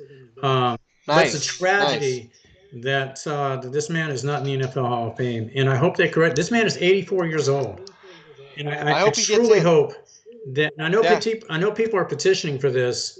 Dan Patrick is doing it. Mad Dog Russo is doing it. They're yeah. petitioning to get this man into the Hall of Fame, and they really should because I would truly like to see this happen before he Well, passes. I I hope hope he so. lives I hope another. they can get him in there. Yeah, I hope he lives a long time, but that's tragic if Yeah, he doesn't get in. I hope so. I really hope he does. Moving on then. What you got at number 7? Uh, did you give yourself your eight? Yeah, Brent is Oh, I'm sorry, is that my was number your eight. 8. I'm sorry, but I'm sorry. I'm sorry. Yeah. I got so excited about Brent, I lost track. At number seven is a guy that I'm not sure a lot of people would remember off the top of their heads. Again, I'm going throwback on a lot of these guys, on a lot of these individuals, folks. Kurt Gowdy is my number seven. You know, when I was a kid, and again, a lot of these people affected me from as when I was just a little guy. Kurt Gowdy was that guy that I became familiar with through in essentially a lot of the American Football League AFC football games. It seemed like more often than not, you know, if Kansas City was playing Oakland, Kurt Gowdy was your guy. If the Jets were playing Miami or something like that, Kurt Gowdy was your guy. And again, it didn't. And I recall a lot of times after Lynn Dawson retired, they worked together briefly, and I just thought they made a fantastic tandem from an announcer, analyst standpoint. Yeah. But Kurt was just that guy. You know, I always remember he had this silver hair, and it just he just had an appearance about him that was very regal-esque. He just carried himself very well. And for me, when Kurt was doing a game, it was a big deal, you know, because he usually got some of Yeah. the primary games. And obviously, you know, I think he's also known obviously for the Super Bowl with the Jets and the Colts and calling that big upset. But Kurt again, very subtle. Now he had a little bit more flair to him, a little bit more animated, but not over the top. But again, you saw the passion for what he was covering, and he did it with baseball as well. He's a very versatile announcer, and we'll find out with these list folks on both sides that a lot of these individuals very versatile in what they do and how well they do it. But Kurt was one of those guys that I really enjoyed watching. I enjoyed listening to. He made it exciting for me. I can still look back on, like I said, AFC games. And when I do that back in the day, back in the 70s, especially the 70s, when I think about good football in class, Kurt was usually a part of that in some respect. And he still resonates with me to this day in what he brought to the profession itself. And another guy that I missed, you know, when I found out he passed away, but his contributions for me were immense. Um, but I don't know if he also had a show real quick that a lot of people don't remember. It was called, I think it was called The American Sportsman. And what he would do, and this could be trips to Africa, sailing, things like that. He was just the narrator overall for the show itself. It was an hour-long format back in the day. Yeah. It was actually a pretty cool show, but I only watched it because of Kurt Gowdy. He just had that voice. He could make a trip to the Serengeti sound exciting. That was Kurt Gowdy, and that's another reason I love it. Well, good. Nice. No, that's a good one. I like Kurt Gowdy. I don't know a whole lot about him. Obviously, I didn't get to hear him at all or get the chance to see him out there Real quick, myself, other than others listening to like old videos or something like that, though. But real quick before I forget, folks. Of all the people that we talk about, if you get a chance, just go back and look at, just jump on, a format that allows you to go back and look at old videos and just check out these individuals, even if it's just for a quick, 30-second clip or 2-minute clip. It's worth it because all these individuals are terrific at what they do. It's worth watching if you get a chance. yeah, definitely for sure, I agree. My next one is Al Michaels. I love Al Michaels. Great announcer. He's been doing it for many years. I mean, he's had some great calls. Obviously, one of his big ones was the he did what, the catch by Antonio Freeman. But Al Michaels is one of those other guys too. Like you said, when he's there, he keeps you involved the whole entire time. He gets excited when he needs to be, and very another guy that's very knowledgeable. Really Quite knows the game. possibly, and maybe the greatest. possibly the greatest call in sports history. Yep, And that's with the Miracle on Ice. You exactly. Yep. believe in miracles. And I watched that live. And I would have to say, for me personally, all bias aside from teams that you like and things like that, if I'm looking at strictly sports moments, and there's been a lot with various announcers, I still probably consider that the top announcing moment for me personally in the history of Yeah. sports. That was incredible.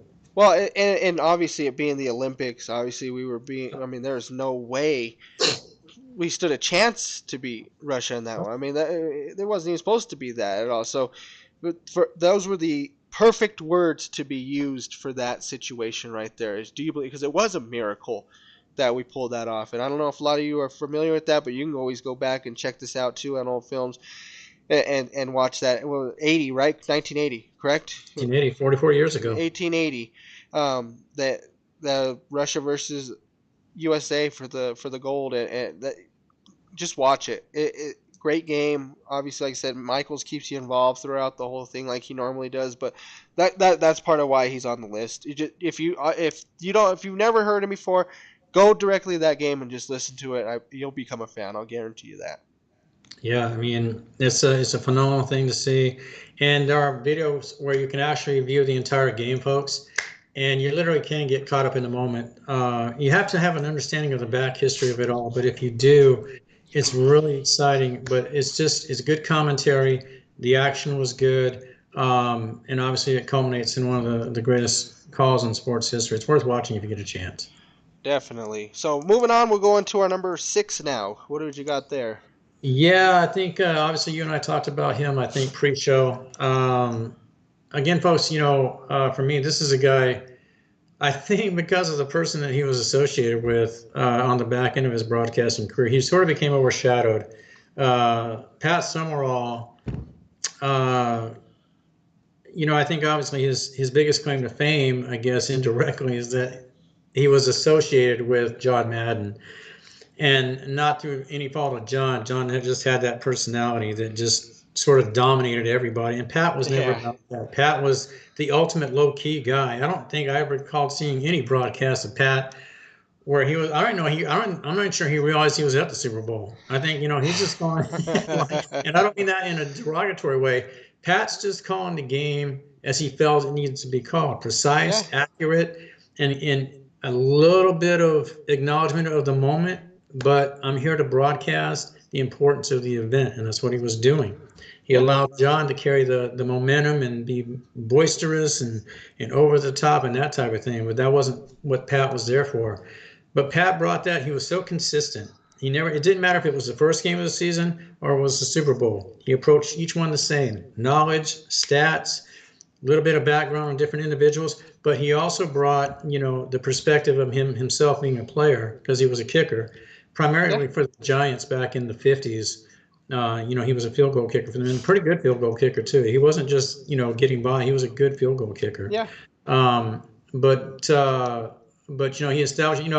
I became familiar with him back in the '70s because he and Tom Brookshire, another former player, hosted a show called This Week in the NFL, and it was an hour-long format, and they literally would go over each game from that previous Sunday, and they would show highlights, and they do the overriding commentary to the highlight, Oh, and nice.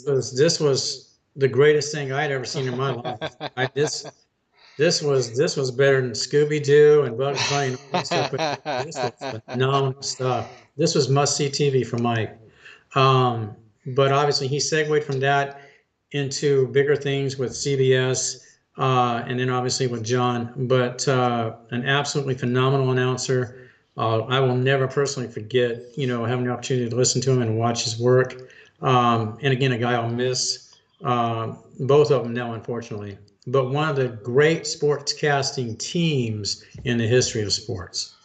Yeah, no, I agree. Pat Summerall, that's a great one. Great. I obviously playing Madden and stuff like that. Him and John were the main commentators on there, so I always love listening to them while playing the game and stuff like that. So I always go back to that too. But me moving on, my next one I have is Marv Albert. Marv Albert was For me, so it's kind of funny. So to me, Marv Albert was that's basketball. That Yeah. was you heard Marv Albert, it's because it was basketball was on, and it's usually that Christmas game or it's the playoffs final. That was basketball to me. If somebody told me, you think of one commentator, something like that basketball, it's Marv Albert, and the guy was great. He's just like the rest of these guys. When he needed, when the game was getting close, he knew exactly what to say. He knew exactly how to react. A lot of times he could even call out things that he would see, with different teams. He was very knowledgeable of the game, really knew what was going on, things like that, tendencies for other players, other teams, things like that. But basketball, that was the thing. Marv Albert, when you heard him, you're watching probably a very important game. He wasn't just on there just doing anything. He was there for a reason. He's there for an important game, and you knew that whoever he was going to be next with, they were going to let him run if it got to a point where this game was down to the end. You let him do his thing, and Marv Albert's going to call this game at the end the way it's supposed to be called, and it's going to be exciting for the two teams out there and the people at home listening to him. You're going to enjoy it. Yeah, I loved him, bud. Listened to him a lot growing up, like you're talking about back in the Jordan days and that type of thing. He was big back then. He also did a lot of work with the Knicks. Obviously, did some football stuff as well. A lot of people don't realize, and not that it's a big thing, but I remember being a kid in the Denver area. His brother, Al Albert, for a brief period of time, was located in Denver and did a lot of the Nuggets broadcasts Oh, okay. on radio and things like that, and did a very good job. If you listen to him voice wise, sounded very similar. Oh, But really? that was, yeah, and he's very good. He's really very good. And also, I was kind Nice. of curious that Al, Marv had this really outstanding career, and Al did okay too, but never had the success that his brother had. But Huh. if you listen to him, it's almost identical when you listen to. If you close your eyes, you listen to almost the same person. But Nice. That's pretty cool. really truly enjoyed Marv. That's a great Yeah, selection. definitely. So now we're gonna get into our top five. Who do you got there at number five? I'll tell you what. This is a guy. Now we get into the top five, and these are the guys that impacted me greatly. And with Dick Enberg, he's my number five. I became familiar with Dick through the football, and again, these guys we get into now are the guys that you attach to big game broadcasts, regardless of the sport. But Dick was there for some of the bigger ones, and again, he dabbled in different sports because he's very versatile. But I loved everything he did with the NFL for a long time. He partnered with Merlin Olsen, Hall of Fame, NFL player with the Rams, and I just thought they made a terrific tandem. Um, and again, Dick was one of those. It was, when Dick and Merlin came to town, that was big time. Yeah. And a lot of times when the Broncos were in the playoffs, it was funny because sometimes I think, man, I hope Dick and Merlin are going to be on the call, and a lot of times they would be, and that Yeah. was just like a huge bonus for that. But Dick just had, I don't know, there was just something about how he presented himself in front of the camera. Obviously, his voice work, when you can't see him but you can hear him. Knowledge base was good. Excited about what he was seeing, but not over the top. Again, that becomes a repetitive, aspect of what we're talking about here. But it's because it's important to the narrative of what we're talking about and how it affected both of us. Just not too boisterous and over the top and Yeah. exaggerating, that type of thing. Very low key, keep Yeah. it focused. What's the importance of this play, that type of thing. And again, how they play off of the analyst that's with them, whether it's another person or it's two people. They just make it work, make it flow. And Dick was phenomenal at that. And another guy that I was initially disappointed just to hear that he stepped away from the sporting world, but ultimately when he passed away, just another loss for me on a personal level. But Dick was just one of the five that greatly influenced and affected me. Yeah. No, I'm with you on that. I totally agree. Love Dick Ember. He's great. He's amazing. Obviously, I think he was the announcer for the Broncos' first Super Bowl that they won too, if I'm not mistaken. I think Yeah, him and so Phil Simms 32, did the two, right? I believe. 32. So yeah. So no, great, great. I love that one. My number five I have is Kevin Harlan. Oh, great one. I and actually Kevin Harlan's recently just really pushed himself into my top list. I don't know if I'd have had Kevin in there, maybe say 4 or 5 years ago or something like that. But Kevin Harlan, man, he can do. He's one of those guys that can do everything. And you can Mhm. just throw him out. He's like a Gus Johnson. He's just like some of these guys that we'll talk about on other lists. Al Michaels has done too. But he can do anything. He can do basketball. He can do football. He can do. I mean, I think you could probably throw him in a baseball if you wanted to. Kevin Harlan is just so good at what he does. As far as like you said, when he needs to get time, like it's a it's important part of the game. He's he's got you intrigued. You're waiting for him to make that big call. You hear stuffed in the backfield or something like you hear or the interception when it's coming. You hear the interception pick or the touchdown. You know it's coming. You know he's going to be enthused about it. It could be two teams you don't even like watching. And he just gets you pumped like, oh man, I can't believe they just did that. That's Kevin Harlan for you though, and he's actually I think he's really made his way up the list as far as becoming a great commentator and what he's done out there. Perfectly said, bud. Perfectly said. I couldn't agree with you more. And I'd like to see, obviously, I'd like to see him to continue, to allow him to continue to expand and Yeah, take on. I don't know if that will ever happen per se, but regardless if it does or it doesn't, he's left his mark, as they say, yeah, and I agree. he's in it for the long haul. I think so. If he doesn't reach that superstar level, if you will, so to speak, people I still think they're going to be able to benefit from his, what he Oh brings to the yeah, announcing yeah, table for years to come. So, but greatly, perfectly said, bud. definitely. So moving on, what we got at number 4? I tell you what, I can't remember when I exactly became familiar with this individual. Obviously through football, but he does a lot of things. He does baseball too, and he does a great job of baseball. Is Joe Buck. Yep. I absolutely love Joe Buck. And again, what he does right now with Troy Aikman, I absolutely they're quite possibly my favorite announcing team right Hmm. now. I think they play well off of each other. Um, he allows Troy to sort of be the aggressive, call it like he sees it. Sometimes, Joe will throw out what he thinks too, but there's a good play off of each other, and I really like the way they work with each other. But Buck or Joe, I should say, and I'm familiar with his dad too. Yeah, Uh, Jack. Jack Hmm. Buck. And I know Jack, for the most part, was associated with the St. Louis Cardinals for the majority of his career. He did some stuff Hmm. outside the Cardinal franchise too, and I liked him a lot. But Joe is another person who's risen through the ranks. Yeah. But his again, and we repeat ourselves with a lot of this, but it's because it's important, and it's the knowledge that they bring to the respective sport, what he does with what he's covering. He steps away, or at least he did for a few years when it was World Series time. He would step away at the time from I think Thursday night football. Everything changes now. I lose track of Yeah. what night they were on, Yeah. but he would step away for about a 2 week period because he was covering the World Series, Yeah. and that's because Exactly.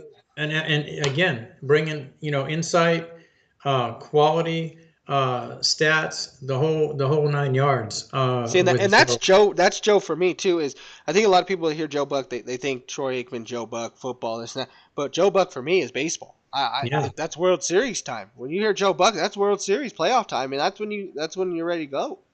and it's funny because again I talk about voice inflection, and this is great that you mentioned that, but because what Joe brings to football in the moment is great, but Yeah, with baseball, I don't know. For some reason, baseball is more impactful for me with Joe. It's just his delivery of the moment. I agree. It's just I a way agree. he I carries it totally and the agree. way he presents it. You just feel the importance of the moment with Yeah, him. And obviously, he works with some very good, analysts. Uh, yeah, but I just absolutely definitely. love Joe and what he brings to everything he does. He also does some work outside with where he has a show where he interviews athletes, and they go over their entire careers and talk about different things. And it's a retrospective show that he does with different Hmm. football, baseball, basketball. He covers he runs the gambit on this. And if you get a chance, I don't know the name of the show. If I get a chance to look at what it is, I'll mention it to you folks. But again, it just shows how versatile he is, and Yeah, that's why I've got him as high as I do. definitely. No, I like that. Definitely. Joe Buck's a great one. Unfortunately, he didn't make my list at all. But no, but I think Joe Buck's great. He can definitely be. He's definitely on a lot of people's list. I would definitely go with. But my number 4 is Bob Costas. And um, when I talked about Marv Albert being the my basketball person, Bob Yeah. Costas was still basketball, but he was my Jordan commentator. Every time it was Jordan finals, Jordan something, Bob Costas was there talking about my guy. He's talking about. Then, not on top of that, but like we talk about the people that can do anything and everything. Costas could do hockey. He could do football. He could do baseball. He could do basketball. He could do the Olympics. He's doing the Olympics. The guy can do everything, and the thing is with him is it's another one of those things, the voice. You will not, you know exactly it's Bob Costas. 100% know it's Bob Costas. But for me, the biggest impact for me was Jordan. Obviously, I'm a huge Jordan fan. Everybody knows that. For the people that are new to, we are both huge Jordan fans, and that was the thing. Costas was all about. He basically filmed walked through Jordan's career with him Oh, yeah. when he was towards the end, this, that, in the '90s, all that stuff. So I love Bob Costas. He's great. He's one of those guys that, like I said, he can do it all, and it's a voice that you'll always remember, and in anything, and even in the Olympics. I remember him listening to the Olympics, things like that too. So I really, really like Bob Costas, and he deserves to be on my list for sure. No, and he's a great addition, bud. And I think the world of Bob Costas. I'm right there with you. I don't have one bad thing to say about Bob. I will say this Yeah, about Bob. I've had the chance to. I had a recently. I had a recent chance recently, I should say, to view him on a show that deals essentially with politics. yeah, yeah. Bob Costas, folks, is one of the smartest individuals I've ever Yes, listened to in my entire life. yes. He's well spoken. He knows his facts. He can speak on a multitude of subjects, and he can do it Hmm. with knowledge. But you listen to this guy, and Anthony can vouch for this, and it's not just basketball, and it's football as well. But if you listen to this guy talk about baseball, Yep. this is like opening up a baseball almanac and having somebody, and I'm not talking with him looking at the book. I'm talking about sitting down with Bob Costas and asking him about the history of baseball, and you are talking to a walking almanac of baseball. You're It is absolutely right. unfreaking believable. You Hmm. don't even need a book. And Nope. he's one of those guys, he's so fascinating to listen to that you just want to sit and listen to him. Yeah. You can listen to him talk about the menu at Dunkin' Donuts and be fascinated. He just makes everything almost like riveting. But to listen to this guy talk about baseball is mind blowing. But one of the smartest individuals I've ever listened to in my entire life. He's I absolutely agree. great choice, but great choice. Definitely, definitely. So moving on, who do you got as your number 3 then? At number three, and we kind of talked about this earlier with your selection, so I'm not going to go into any more great detail about this, but it's Al Michaels. Again, Miracle on Ice, everything he's Yeah. contributed. I just think that, and again, Al has transitioned over the years. He's done it all. I can't say so much about basketball per se. I don't know if he's ever I don't ventured think into he that. has. I don't think he really has done But any obviously, basketball. with baseball, he has, Yeah. football, he has, and obviously the Olympics and things like that. And he's done a Hmm. number of other things too. But his ability to transition from this analyst to that analyst, obviously his work with Madden, and now what he's doing with Kurt Herbstreit, with on Amazon. And I wasn't sure that was going to work. It's beautiful. I love listening to him. And I think Al is that guy who, if you're new to the process or new to working with him, he's able to make it work. He Yep. allows you to feel your way through the process, and Yeah. he trusts that you'll find your footing and you'll just start. And he does, and it works, and it You're does, and it absolutely works with right. Kurt, and it Yeah. worked with John, and it works with anybody this guy works with. And that's the Yeah. thing, that's what speaks to a great announcer. And they all have this, but some obviously excel a little bit more than others. But Al Michaels is one of those guys, and so that's all I'll add to that with him. Definitely. Well, my number 3 is he only centers around one real big sport, and that's just college basketball. It's Dickie V. And I know I try to put people on the list a little higher because they can kind of do a multiple of things, but Man, we talk about energy. We talk about loving a sport, loving being able to do what you do. And obviously, he's going through what he's going with, Yeah. trying to, get back into Yep. getting out there and announcing things like that too. But boy, you listen to Dickie V, man, and it's just, and even though when you think of Dickie V, it's like, oh, he's excited. It's the PTP here, primetime player. He's the diaper dandy. You think he's just crazy, but if you actually just sit and listen to him too and talk about the knowledge, like you said about Costas, things like that, the knowledge of college basketball Yep. from start to finish. I mean, you can talk to this guy about anything about college basketball, and he can tell you exactly what was going on that year, probably throughout the whole season, which teams finished what, this, that. It is so fun to listen and just be there. And I'm sure he's probably one of the best people to even be around and talk to, if anything like that. But I absolutely love Dick Vitale. He's great. I mean, there will never be anybody in college basketball that can ever overthrow him as far as commentating a game. I agree 100%. But Dickie V is he's that feel good guy. Hmm. I can listen to him and you feel good. Yep. It seems to me like if you're like to touch on what you said, he's that kind of person that if you're around him, you almost get the impression you can't help but just enjoy the moment, feel good about everything. Yep.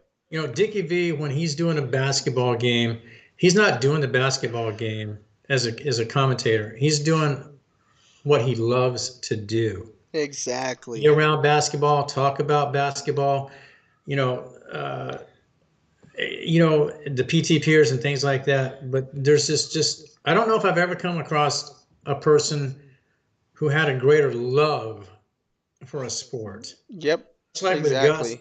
and his ability to get excited. For sure. Dickie V has that, but there's this absolute love for basketball. Yeah. And people forget that he was a head coach. I mean, in college, professional. I Yeah. mean, he did these, Exactly. so they forget about that aspect of it.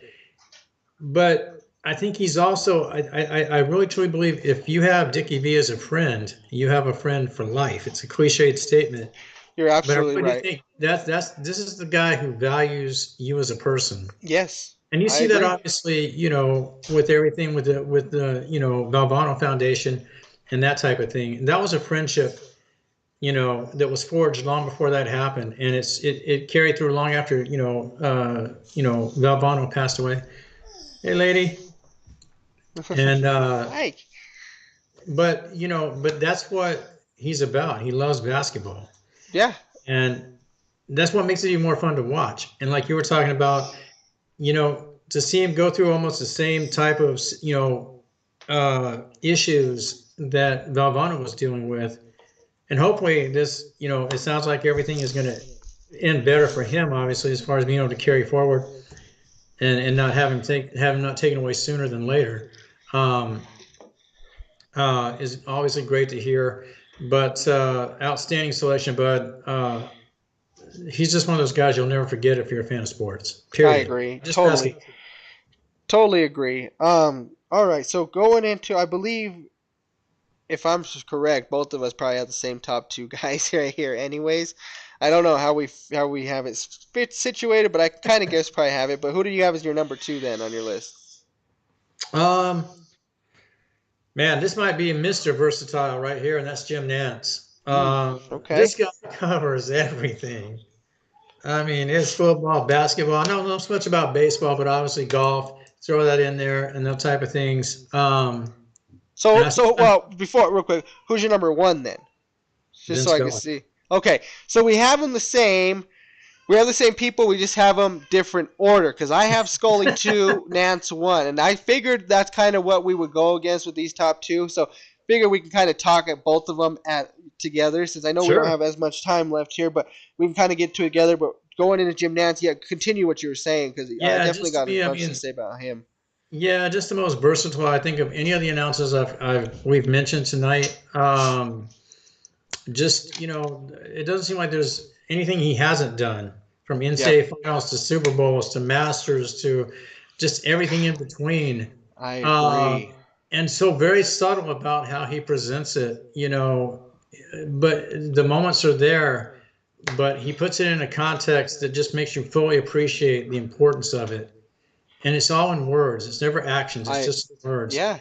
and Well, that's what and it's supposed to be about. and that's with me. And like we brought up when you're talking about Brent Musburger, where we are looking live. I said there's somebody else on this list that says something every time he's on, and it's "Hello, friends." That Yep. will stick with me forever.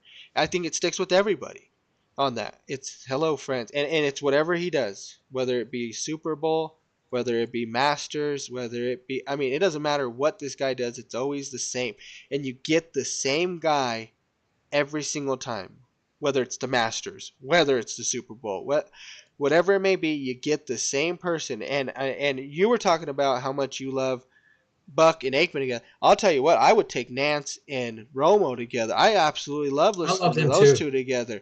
I They love them are too. absolutely great together. I Yep. love those two together. Romo's another guy that could make his way up on a list like that. He's getting there. I think Tony Romo putting him with Jim Nance together, that was one of the best things for them two together. And I think they get along with each other very well too.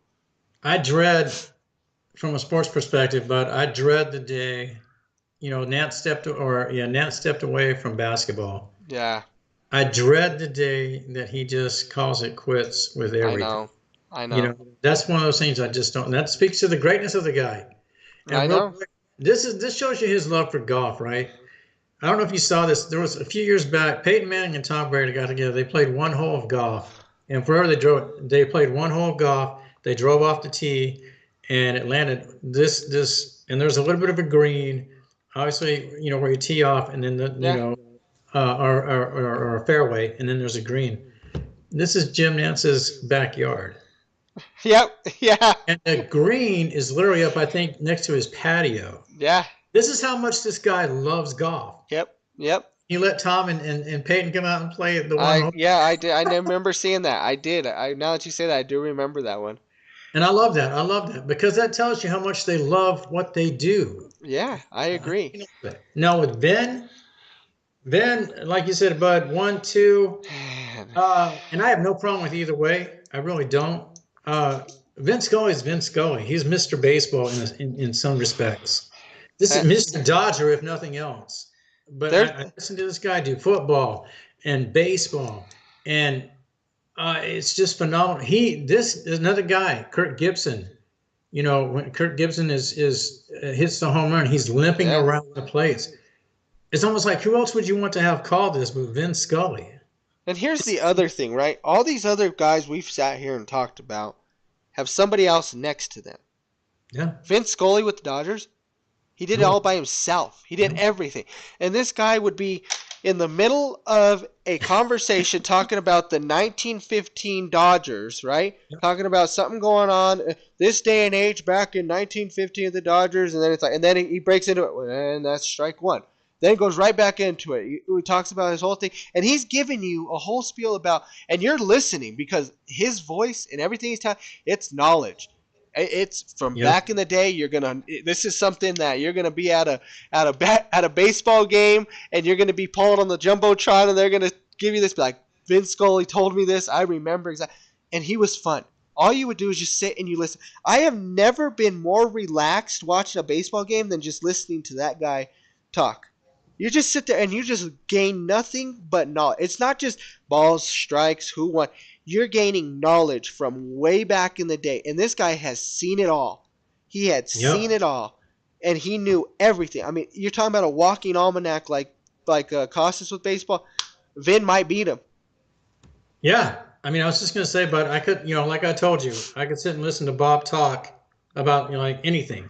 Yeah. I could literally sit if I'd had a chance to speak. And again, a person that I was deeply saddened when he passed away. Yeah, me too. I definitely. But I could sit and I could listen to Vince Scully talk about any sport in particular. But if I had to focus on one, it'd be baseball. Just to listen to his history, like you just mentioned, he can go as far back as you want to go and talk about all of it, and he can give you an insight and a retrospective that if you don't appreciate it, then you don't really appreciate the sport itself. That's Vince Scully. Yep. And that voice will resonate with me forever. Much like Jim Nance is the same way. Yep. I just have that voice, and it is sad that Vin's gone.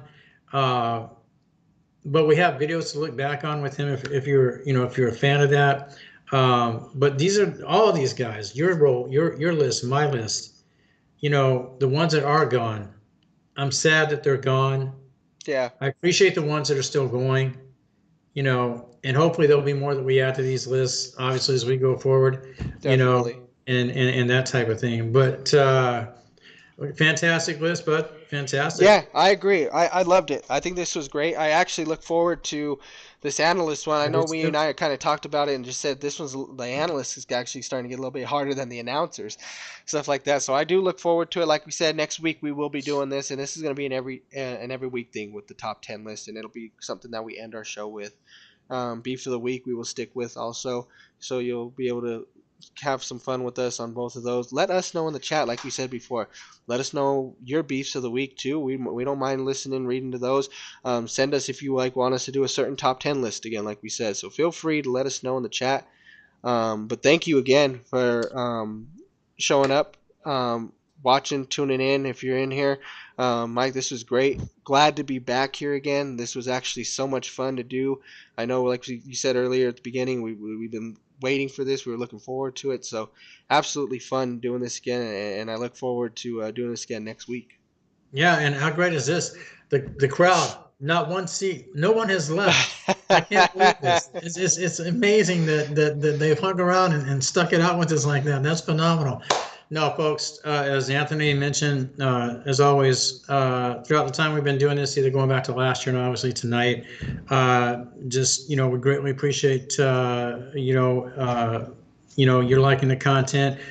Any advice, good, bad, change this, improve that. We're always, ears are open. That's great to have too, because if one misses it, the other will fortunately catch it. But this is just what we love to do and what we love to talk about. And obviously, if you do enjoy it, please, hit the like button, subscribe. But again, we're here to have fun with it. But anything that you feel we can do to add to it or correct to make better, just please let us know.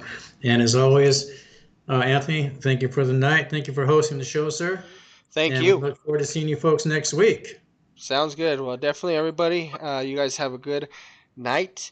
Have a good week, and we'll look forward to seeing you guys next week. Stay safe out there, everybody. Have a good night, everybody. I ran up a check, I might do it again. Enemies close, had me thinking they're friends. 10 toes down, I'll be free until the end. Crib outside the city, I don't feel safe in my hands. Took so many years, I'm just waiting for the wins. I'm in debt to no one but the one who took my sins. I do it for real, there's no reason to pretend. If I do it once, I do it again. Add it up, bankroll, euro, peso, add it up.